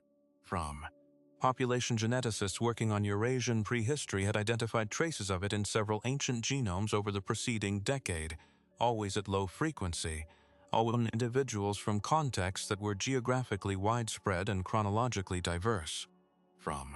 What they had been unable to determine was the source population, where the people who originally carried this ancestry at high frequency had lived, and what had happened to them.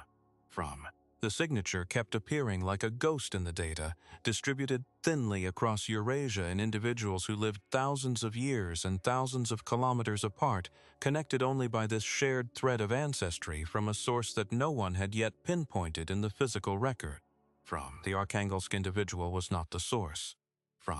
But the presence of the component in a medieval context in northwestern Russia, combined with its previously documented appearances in ancient genomes from Siberia, the Caucasus, and South Asia, gave researchers the geographic distribution they needed to attempt a new reconstruction.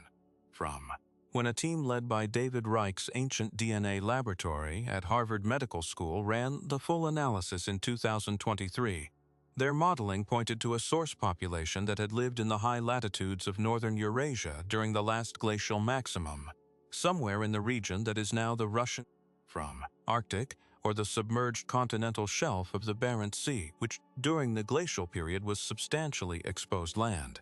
Sea shelf, not a location that had featured prominently in models of early human occupation. The region was close to the glacial ice margin and would have been cold, but evidence from pollen records and animal bone assemblages suggested that it was not uniformly hostile during the last glacial maximum.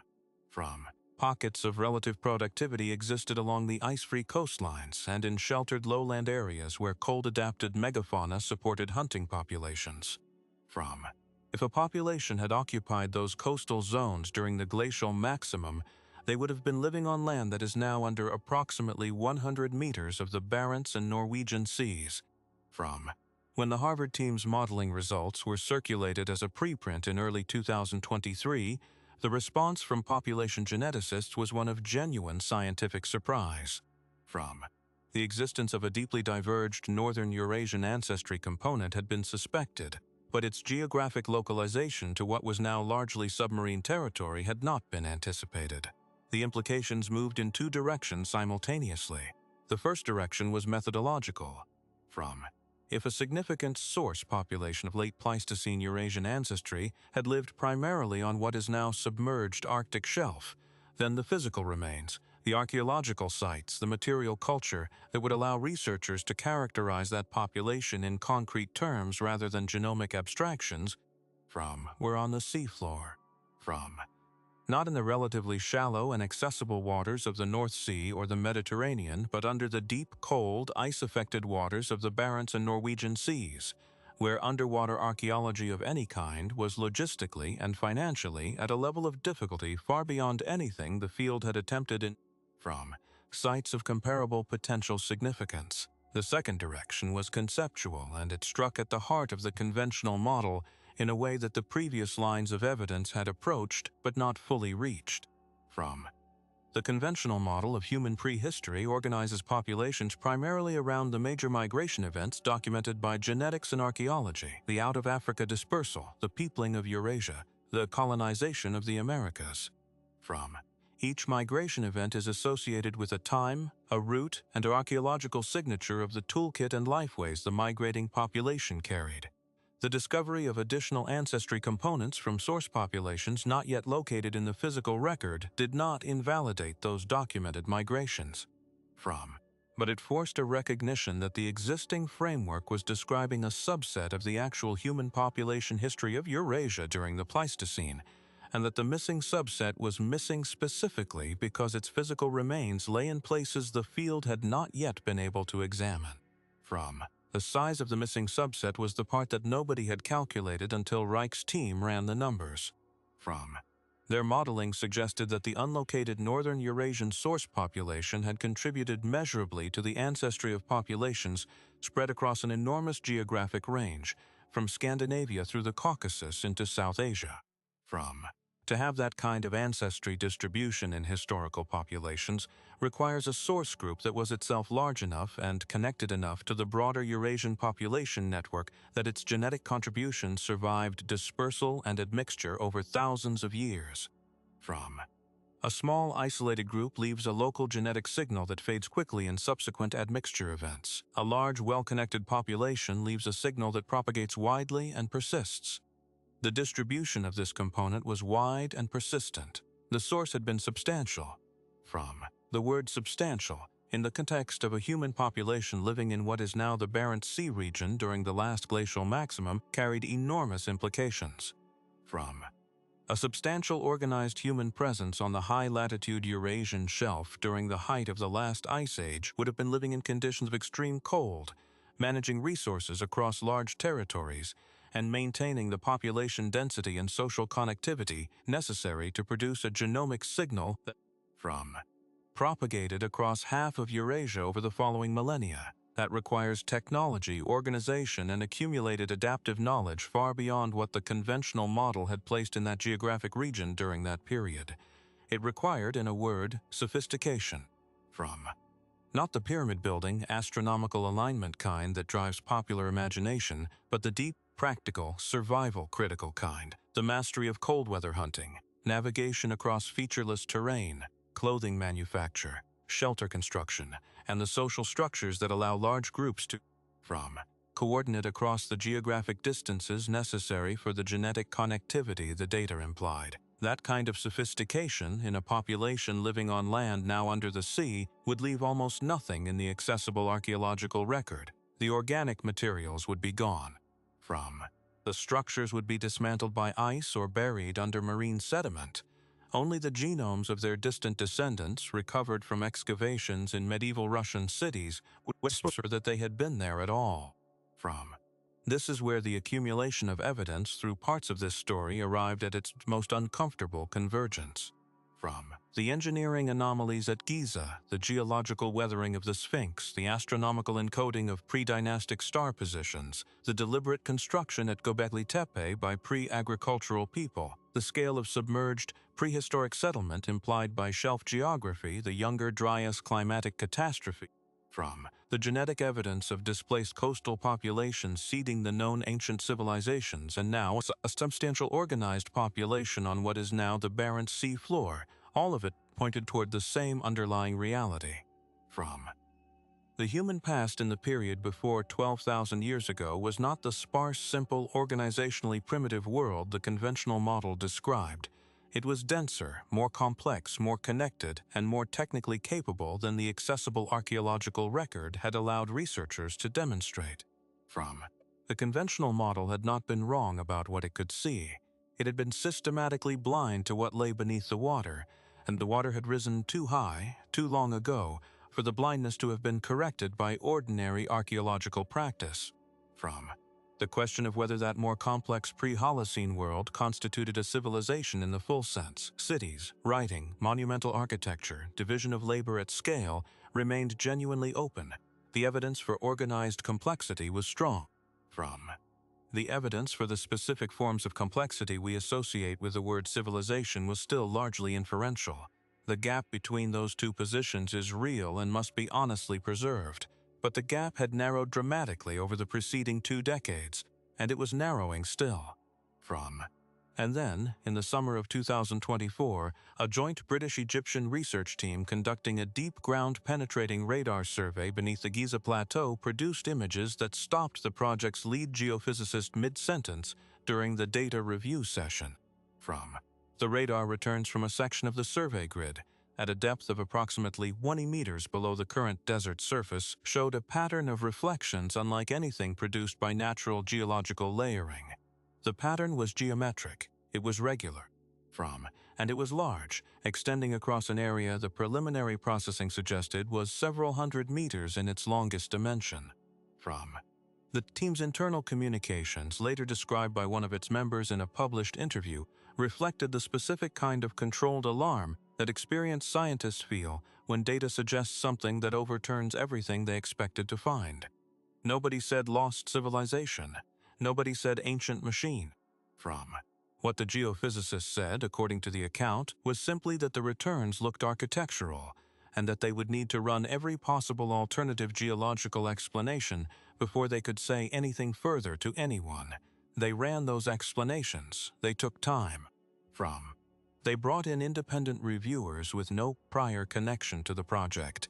And when they published the preliminary results in a specialist geophysics journal in late 2024, the conclusion they permitted themselves was precise and deliberately conservative. The radar returns at depth beneath the Giza Plateau were consistent with the presence of constructed subsurface features of substantial extent and were not adequately explained by any natural geological process the review team could identify. Consistent with, not proof of, not confirmation of, consistent with. From. In the language of scientific publication, that phrase carries immense weight. It means that the null hypothesis, that nothing unusual is there, has failed to survive contact with the data. From.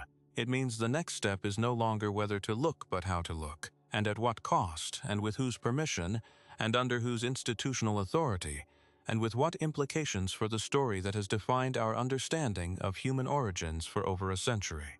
From. The Giza Plateau sits on Egyptian sovereign territory. Access to conduct subsurface investigation requires Egyptian government authorization. From. The Supreme Council of Antiquities, the Egyptian body responsible for overseeing archaeological work in the country, had a long and complex relationship with foreign researchers proposing non-conventional interpretations of Egyptian sites. From. That relationship was about to be tested in a way that would determine whether the question the radar had posed could receive anything approaching a definitive answer, or whether it would join the growing archive of unresolved anomalies waiting for a political and institutional climate ready to confront what the from evidence was actually suggesting. The answer to that test would reshape everything that came after it. The Egyptian Supreme Council of Antiquities did not immediately authorize excavation. That was not a surprise to anyone familiar with the institutional history of the plateau. From. What was surprising was the form the response took. From. Rather than the expected prolonged silence followed by a polite deferral, the Council issued a public statement within 3 weeks of the geophysics paper's publication, acknowledging that the radar findings merited formal review, and announcing the formation of a joint Egyptian International Technical Committee to from evaluate the data and recommend a course of action. The statement was careful, bureaucratically worded, and in every surface characteristic unremarkable. But archaeologists who had spent careers navigating Egyptian antiquities politics understood what it represented. The Council was not dismissing the finding. From. It was creating a formal pathway for responding to it, and that pathway, however slow and conditionally constructed, was a structural concession that the data could not be ignored. The Technical Committee met for the first time in Cairo in February of 2025. From. Its membership included senior Egyptian archaeologists from Cairo University and the Egyptian Museum, geophysicists from the institutions that had conducted the original radar survey, and independent reviewers drawn from European and American universities with expertise in ground-penetrating radar interpretation and from subsurface geology. The committee's mandate was explicitly evaluating the radar data and its geological interpretation. It was not, in its founding terms of reference, authorized to recommend excavation. From. It was authorized only to determine whether the data justified a recommendation that the question of excavation be considered. That layering of institutional caution, a committee to evaluate whether to recommend that excavation be considered, reflected a political reality that ran deeper than bureaucratic habit. From. Egypt's antiquities had been at the center of sovereignty disputes, colonial extraction narratives, and nationalist politics for over a century. The decision to authorize any foreign-involved investigation of subsurface features beneath the most famous archaeological site in the world was not a technical decision. From. It was a political one, involving the Egyptian government's relationship with its own historical identity and its management of a site that generated enormous tourism revenue and carried enormous symbolic weight for Egyptian national culture. From. Moving too quickly, or appearing to move in response to external pressure, carried political costs that the Council's leadership had to weigh against the scientific imperative the data created. From.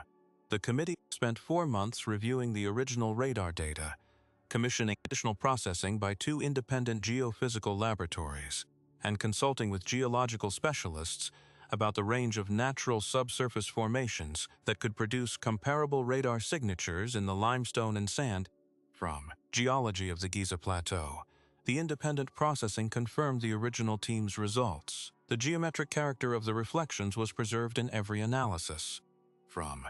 The geological consultation produced a list of natural formation types capable of generating geometric subsurface radar returns, solution cavities in limestone, fault-controlled fracture zones, ancient Nile flood deposit boundaries. But when those formation types were modeled against the specific pattern from reflections in the data, none of them adequately reproduced the regularity, the spatial extent, or the three-dimensional structure of what the survey had found. The committee's report, delivered in June of 2025, concluded that the subsurface features detected by the ground-penetrating radar survey beneath the Giza Plateau could not be attributed to any identified natural geological process, and that their characteristics were consistent with large-scale constructed features of anthropogenic origin. It recommended that the Egyptian Supreme Council of Antiquities authorize a phased investigation beginning with additional non-invasive survey using complementary methods, specifically electrical resistivity tomography and seismic reflection profiling, to further characterize the extent and depth of the features before any consideration of physical excavation. The recommendation stopped well short of excavation. It authorized more remote sensing. But in the context of the institutional dynamics that had governed Giza research for decades, it was a seismic event in its own right.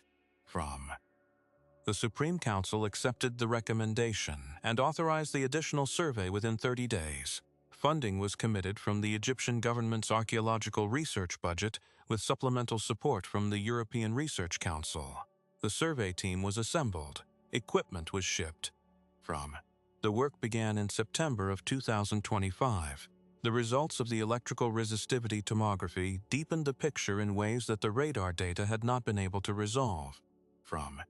Resistivity imaging measures the variation in electrical resistance through subsurface material, with different rock types, voids, and organic materials producing distinct resistance signatures. Applied to the Giza anomaly, it confirmed the presence of a large subsurface void or series of voids at the depth the radar had indicated, with resistance values consistent with an air-filled or partially air-filled space rather than solid rock. The void's lateral extent, refined by the resistivity data, was now estimated at roughly 180 meters along its longest axis and approximately 80 meters wide. Its depth below the current surface was consistent across both methods at around 18 to 22 meters. An air-filled void of that size beneath the Giza Plateau was not, on its face, unprecedented. The plateau sits on limestone that is naturally prone to the formation of solution cavities as mildly acidic groundwater slowly dissolves the rock over geological timescales.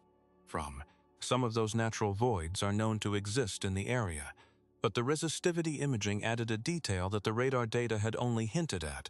The void's boundaries were not the irregular dissolution-shaped walls of a natural cavity. They were straight.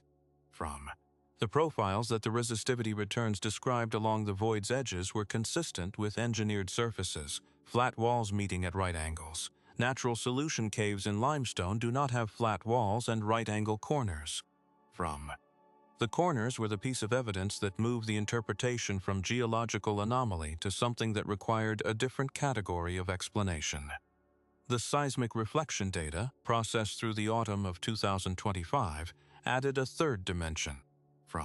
Seismic profiling sends acoustics into the ground and measures the time and character of the reflections returned from subsurface boundaries. It can detect not just the presence of features but something about their internal structure. The seismic returns from within the Giza void showed a pattern of internal reflections suggesting the presence of smaller subdivisions or internal features within the larger space. The pattern was not of a single open chamber. It was more complex than that.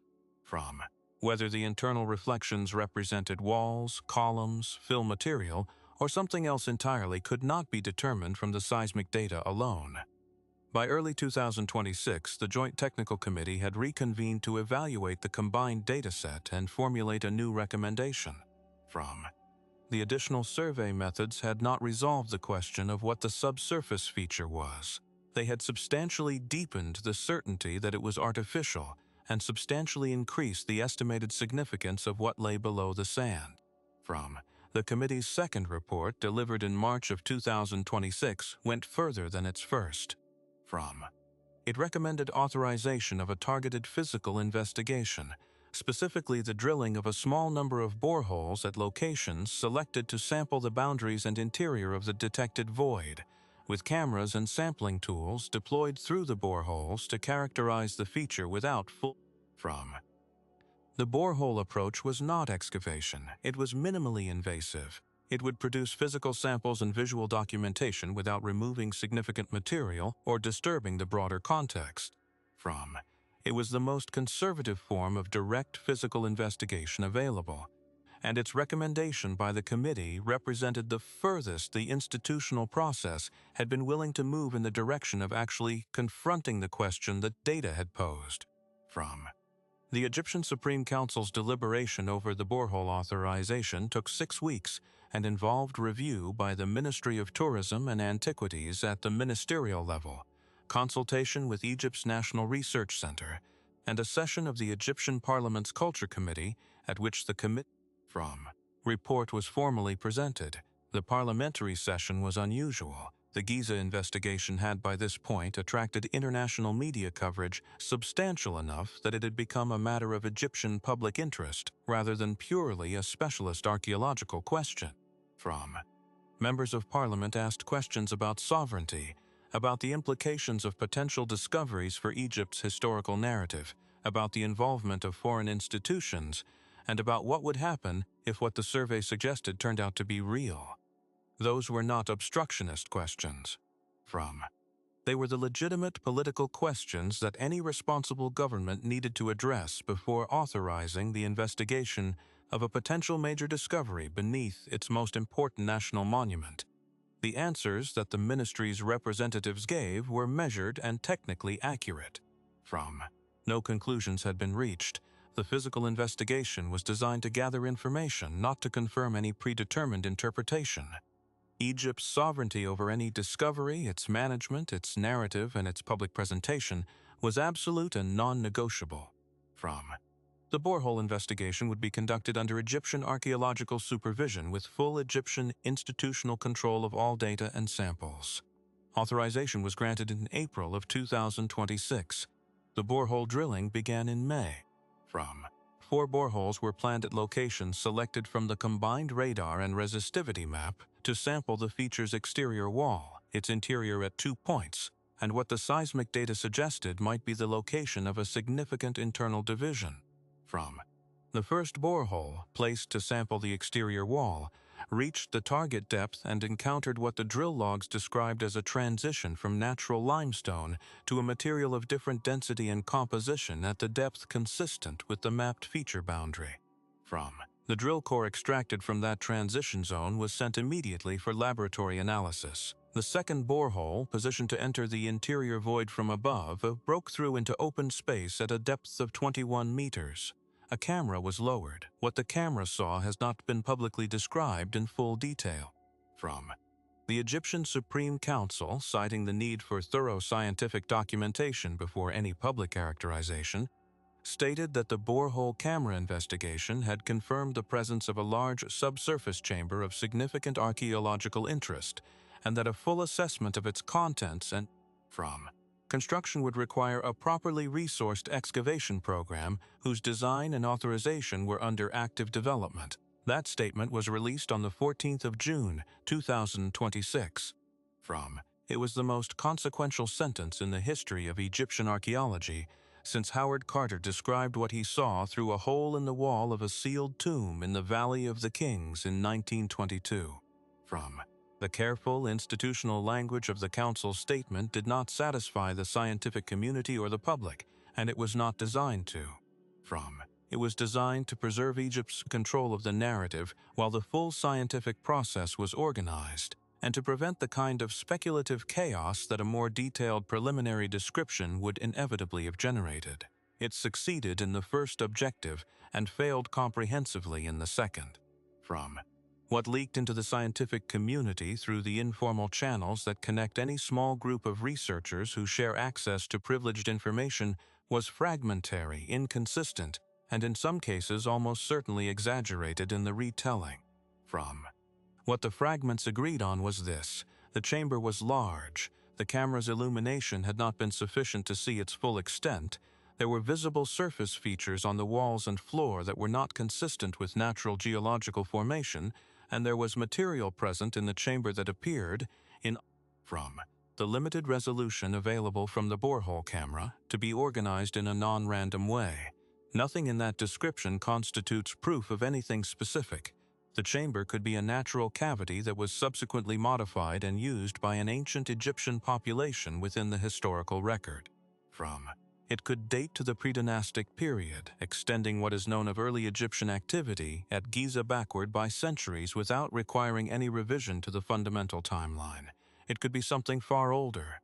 The physical samples from the borehole core were in laboratory analysis. The camera images were being processed and enhanced. The process of determining what had been found was underway, and it would take the time it needed to take, regardless of the pressure building around it. But something had already changed that could not be unchanged by any subsequent finding. The question that had driven this entire investigation, whether the story of Egypt and through Egypt the story of human civilization was complete, or whether it had a chapter missing at its beginning, was no longer a speculative one. There was something beneath the Giza plateau that the earth had been holding in silence for longer than anyone could yet say. The silence was ending. And the answer, whatever form it took, was going to require every framework, every assumption, and every comfortable certainty about where human beings came from and what they were once capable of, to be held more loosely than any of them had ever been held before. The laboratory results would arrive.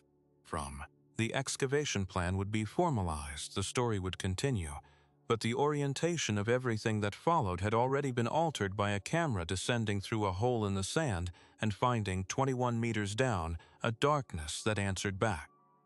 The laboratory results from the borehole core samples arrived in stages through July and August of 2026.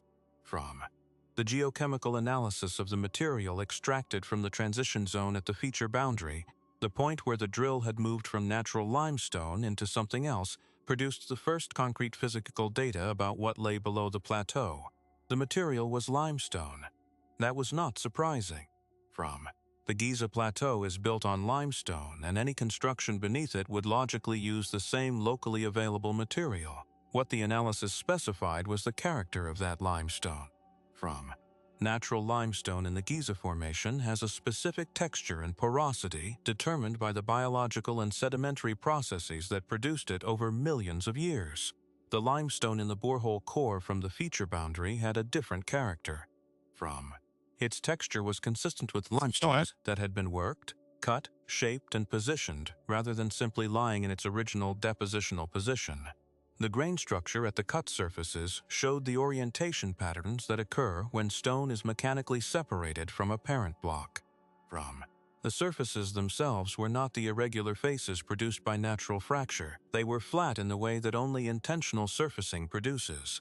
The age determination was more complex and more consequential. Limestone itself cannot be directly dated by radiocarbon because it contains no organic carbon from which a radiocarbon age can be calculated. The dating had to come from associated materials.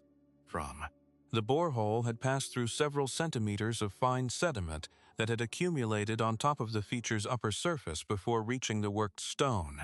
That sediment contained microscopic organic fragments small enough to have settled through any crack or joint in the overlying material over time. The radiocarbon dates from those fragments gave a range, not a single date, because the fragments had accumulated over an extended period. The oldest fraction of the organic material in the sediment layer immediately overlying the feature dated to approximately 12,400 years before the present, with a calibrated uncertainty of plus or minus 300 years. That date did not prove the feature was built 12,000 years ago. Sediment that accumulates on top of a structure is younger than the structure, not contemporaneous with it. The 12,000-year date established a minimum age for the surface the sediment had settled onto. The feature had to have been there, exposed, before the sediment began accumulating on it. The structure itself was at least that old. It could be considerably older. The sediment date was a floor, not a ceiling. 12,000 years places the construction of the Giza subsurface feature in the period immediately preceding and during the Younger Dryas climatic event. It places it at a time when Egypt was wetter than it would later become, when the Sahara was still capable of supporting substantial populations, when the coastal regions of the eastern Mediterranean were being progressively inundated by post-glacial sea level rise, and when the populations that genetics and archaeology now suggest were being displaced from those coastal regions were moving inland. It places it within a few hundred years of the period when the Sphinx's enclosure erosion pattern, as analyzed by Schock, suggests that monument was already standing. It does not place it within any known Egyptian dynasty. The first dynasty of Egypt begins approximately 5,000 years ago. The oldest predynastic archaeological material from the Nile region dates to perhaps 7,000 or 8,000 years ago in its earliest manifestations. A construction date of at least 12,000 years ago sits thousands of years before the beginning of any recognized Egyptian cultural sequence in a period when the Nile Valley's Ayyaman population was, by every available account, composed of small mobile groups living by hunting, gathering, and early herding, rather than by monumental construction. The implications of that gap were articulated publicly, carefully, and in full awareness of their weight by the Egyptian Supreme Council's chief scientific officer in a press statement released on the 22nd of August, 2026. The statement acknowledged the dating results, described them as requiring extensive further investigation before any conclusions could be responsibly drawn about the feature's origin, purpose, or relationship to known Egyptian history, and announced that the Council had formally established a major excavation project for the Giza subsurface feature that would operate under Egyptian institutional leadership with international scientific partnership. A detailed investigation plan, peer review process, and timeline for initial excavation phases would be published within 6 months. The press statement was precise and restrained in exactly the way that statements announcing potentially world-altering archaeological discoveries need to be. And it was read by the scientific community and the global public in exactly the way such statements always are, as confirmation that something genuinely extraordinary had been found, filtered through the institutional caution necessary to protect the integrity of the process that would determine what it meant. The 6 months that followed were among the most intensely scrutinized in the history of archaeological science. The dating results, the borehole core analysis, and the Council's statement circulated through peer review, preprint servers, and media simultaneously, generating responses that ranged from methodologically rigorous engagement to the full spectrum of popular interpretation. Egyptologists who had spent careers in the conventional framework were confronted with physical data that their framework did not accommodate, and their responses were as diverse as the individuals themselves. Some engaged immediately and seriously, recognizing that the evidence had moved the question from speculation to investigation, and that their expertise was needed to help interpret whatever the excavation would produce. Others maintained that the dating methodology required additional validation, and that no conclusions should be drawn until a complete, peer-reviewed excavation report had been produced. Both positions were intellectually defensible. Both were expressions of the same underlying commitment to evidence-based reasoning applied to a situation where the evidence was still being assembled. The disagreement was not between people who believed in evidence and people who did not. It was between people with different assessments of how much evidence was sufficient to begin revising a framework that had organized productive research for over a century. What no one could reasonably argue after August of 2026 was that the question of whether human civilization had a chapter predating what the conventional model described was purely speculative. The physical data existed, it was in laboratories, it had been independently reviewed. The chamber was real. Its antiquity, by every available measure, exceeded the known boundary of Egyptian history by a margin so large that margin itself needed a new framework to accommodate it. The excavation project began its first phase in January of 2027, with a team of 68 researchers from Egyptian, European, and American institutions working under the direction of Cairo University's archaeology faculty. The borehole camera images, enhanced and processed through the previous months, had guided the selection of the initial excavation approach. rather than attempting to breach the chamber directly from above, which would require removing 21 meters of overlying material and risk disturbing the chamber's contents through debris fall. The team identified a section of the chamber's lateral wall that the resistivity imaging suggested was accessible from a near horizontal approach through a section of the plateau's western face. What they found when they reached that wall was the feature that changed the broader interpretation of everything that had been uncovered over the preceding 3 decades of accumulating evidence, and it was not the chamber itself. It was the exterior surface of the wall. The wall's outer face, cleared of accumulated sediment by the excavation team working from the plateau surface, was covered in a dense field of carved inscriptions. Not the hieroglyphic script of historical Egypt. Not the simplified predynastic symbols that appear in the earliest dynastic material. Something different, a system of marks that bore some structural resemblance to both, but was neither. A system of notation that had not been previously documented in any Egyptian or broader ancient Near Eastern context.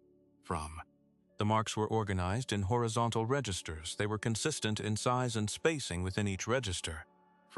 They showed evidence of a systematic organization that linguists and epigrapher who examined the photographic documentation within weeks of its release recognized immediately as the formal characteristics of a writing system or a complex notation system, rather than random symbolic decoration.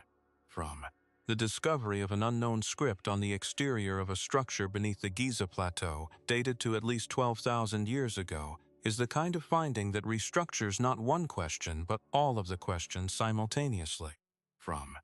Because writing or notation sophisticated enough to be confused with writing is the most specific marker of cognitive and organizational complexity that archaeology recognizes.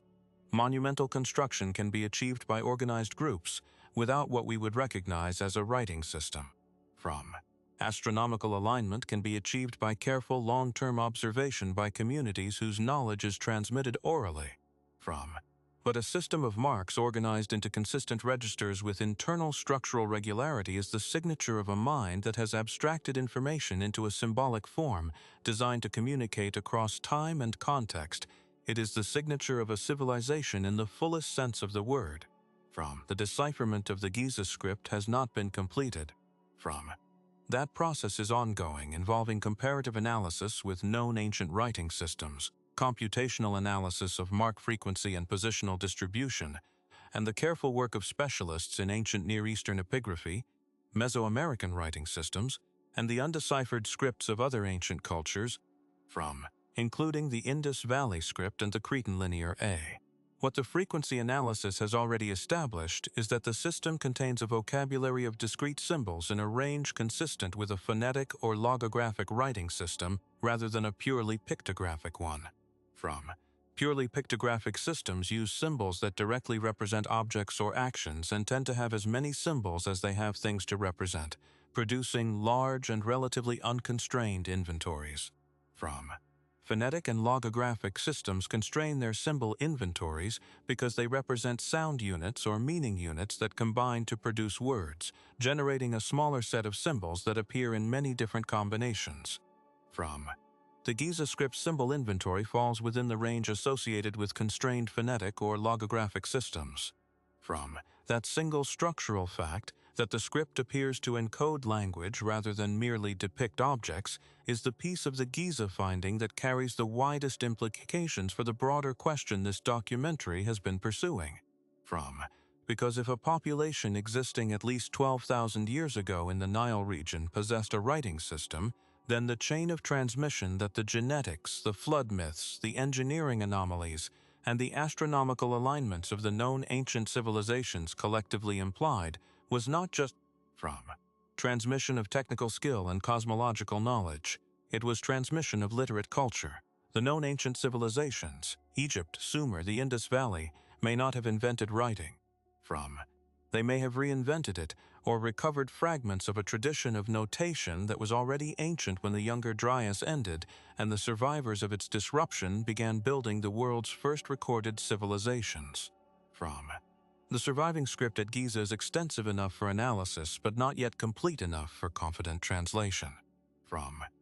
What researchers have been able to identify from the positional and contextual analysis of the marks is a recurring cluster of symbols that appears at regular intervals throughout the register system, in positions that are structurally analogous to where repeated headings or section markers appear in known ancient texts. These recurring clusters may be titles, dates, names, or category markers. They cannot yet be read, but their regularity confirms that whoever carved them was following a consistent organizational logic, applying the same system the same way across a document of considerable length.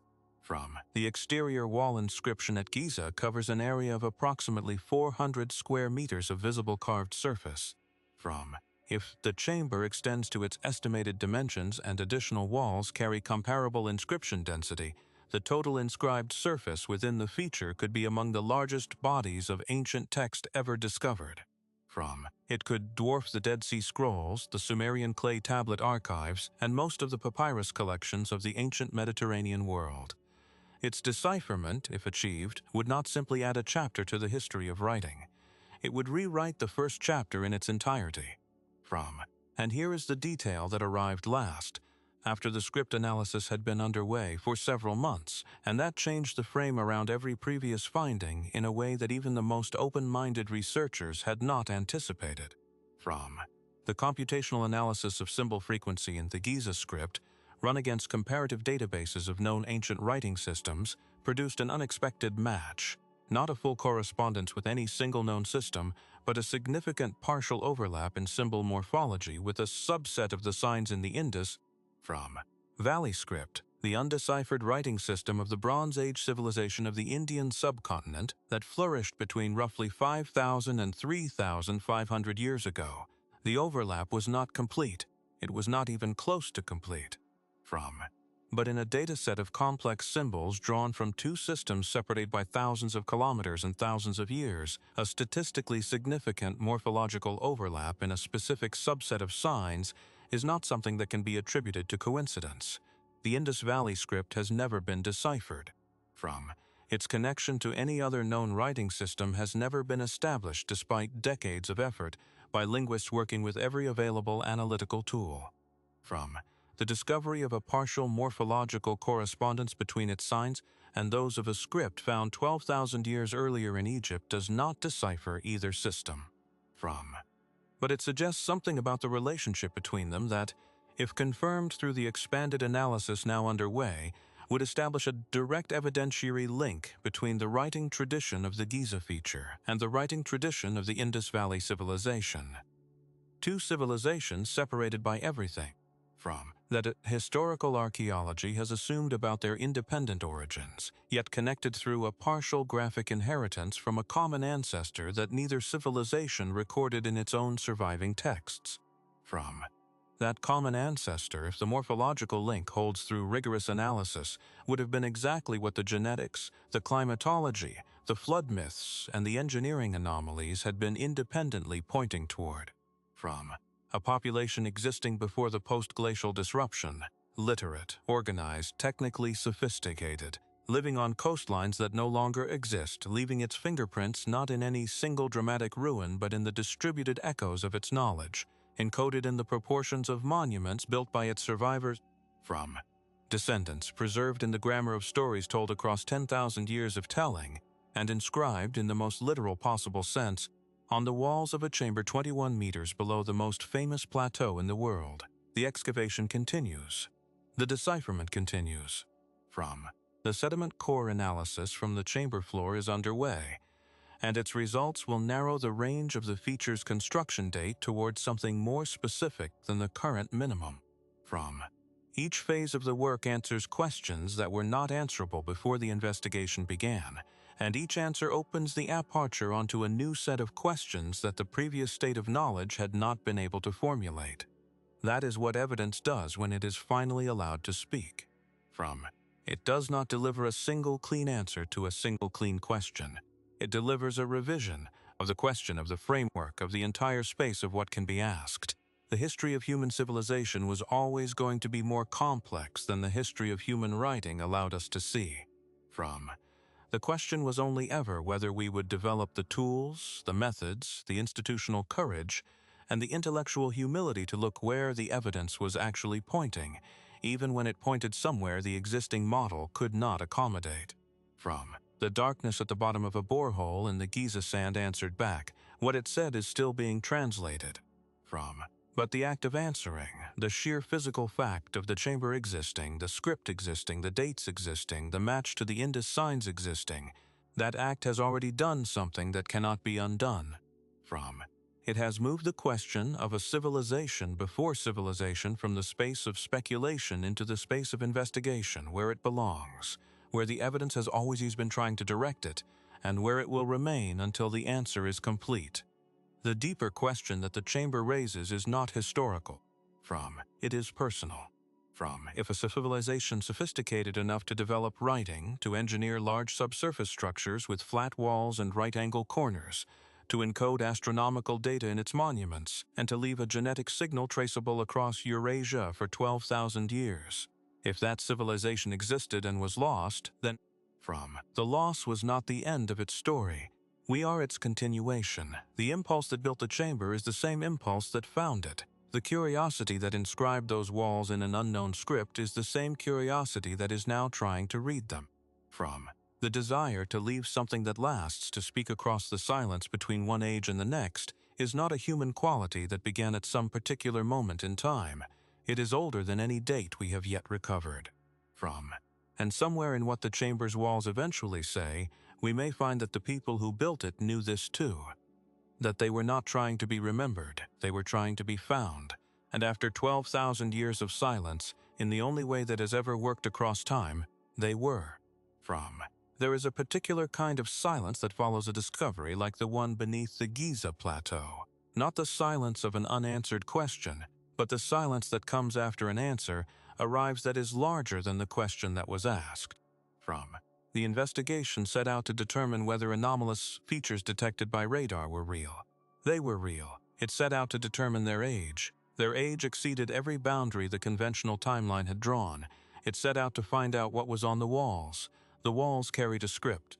From and the script connected, through a statistical thread that grows stronger with each additional analysis, to a writing system on the opposite side of the ancient world whose own origins have puzzled researchers for more than a century. Each of those findings was the answer to a question.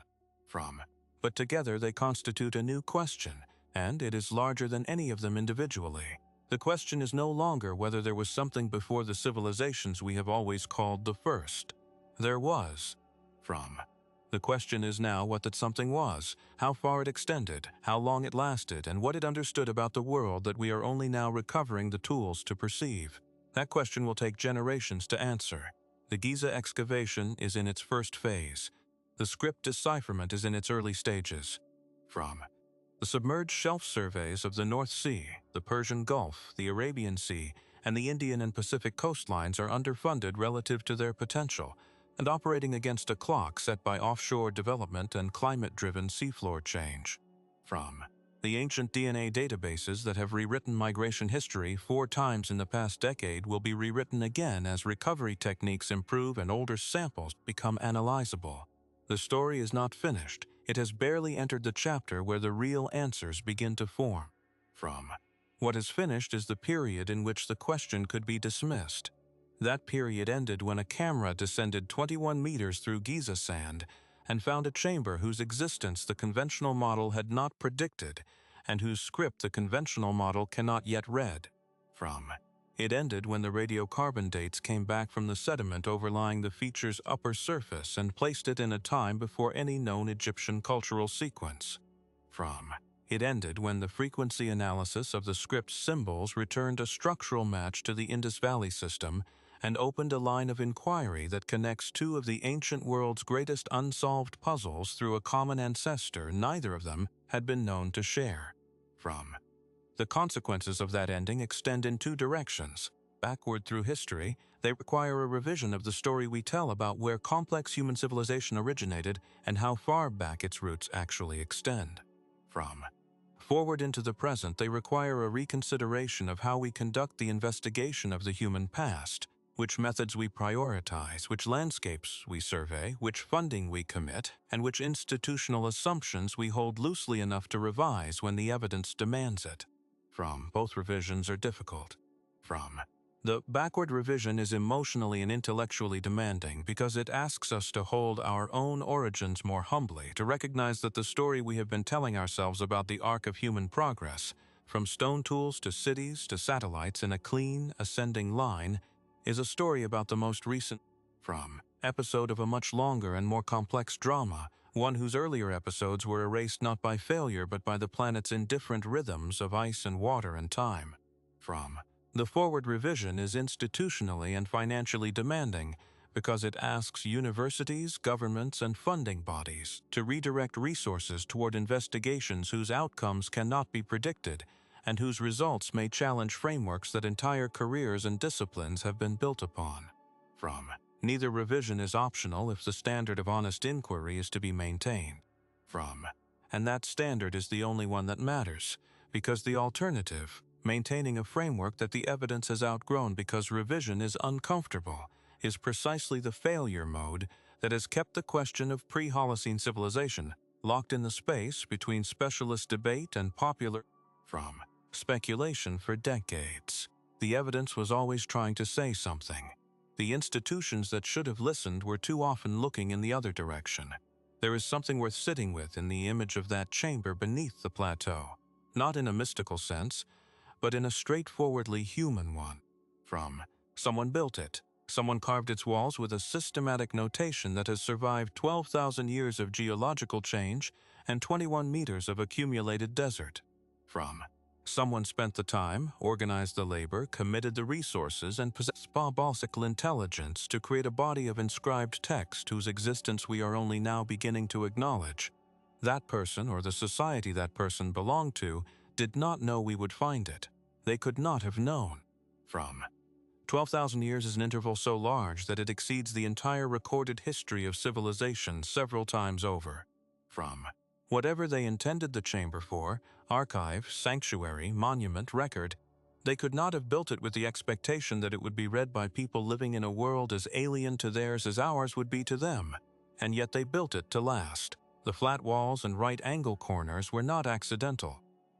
The systematic inscription was not casual.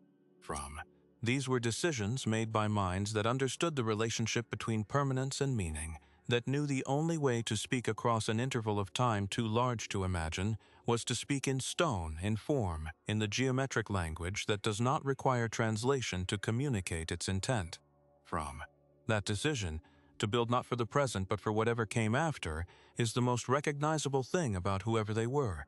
It is the same decision that drives every archive, every monument, every attempt to leave something in the world that will outlast the person who made it. In the end, the question this documentary has been pursuing is not really about ancient Egypt. It is not even really about lost civilizations. It is about the depth of the human story and what we owe to the honest investigation of that depth. The people who built the chamber beneath Giza, whoever they were, have been waiting 12,000 years for someone to look. They left everything they had in stone and script, trusting that the curiosity that drives intelligent life would eventually point in their direction. That trust was not misplaced. It just took longer than any of them could have anticipated. We are at the beginning of understanding what they left. The decipherment will continue. The excavation will expand. The shelf surveys will find more sites. The ancient DNA will trace more migration routes. The sediment cores will yield more dates. The picture will fill in, slowly and in the way that honest investigation always proceeds. Not in dramatic single revelations, but in the accumulation of small, careful, specific findings that eventually cross a threshold and become something larger than the sum of their parts. That threshold has already been crossed. The question now is not whether we look, but how we look, and whether we bring to that looking the patience, the rigor, and the openness that the evidence deserves, and that the people who built the chamber would, in the most fundamental way, understand. If you have stayed with this documentary through its long journey from the anomalies of Giza to the borehole camera and the inscribed walls and the statistical shadow connecting two ancient scripts across a world that may not have been as disconnected as we assumed, then you already know something about the quality from attention that this kind of investigation requires. It is quiet attention. It is patient attention. It is the kind that does not demand certainty before it commits to looking, and does not flinch when what it finds is larger than expected. If that kind of exploration is something you want to return to, consider subscribing to this channel. There is more to follow. More sites being mapped, more dates being returned from laboratories, more scripts being analyzed, more of the story being recovered from the places the Earth has been keeping it from. Each piece matters. Each one changes the picture slightly, and the picture as it becomes clearer is more astonishing than the question that first prompted the looking. The chamber beneath the Giza Plateau is open. The walls are inscribed. The work of reading them has begun. And whatever those walls eventually say, the act of finding them has already told us the most important thing: that the human story does not begin where we thought it did. It begins in the darkness, further back than we have yet seen, in the hands of people who trusted that someone would eventually come looking. We are here, we found them, the rest is what we do with that.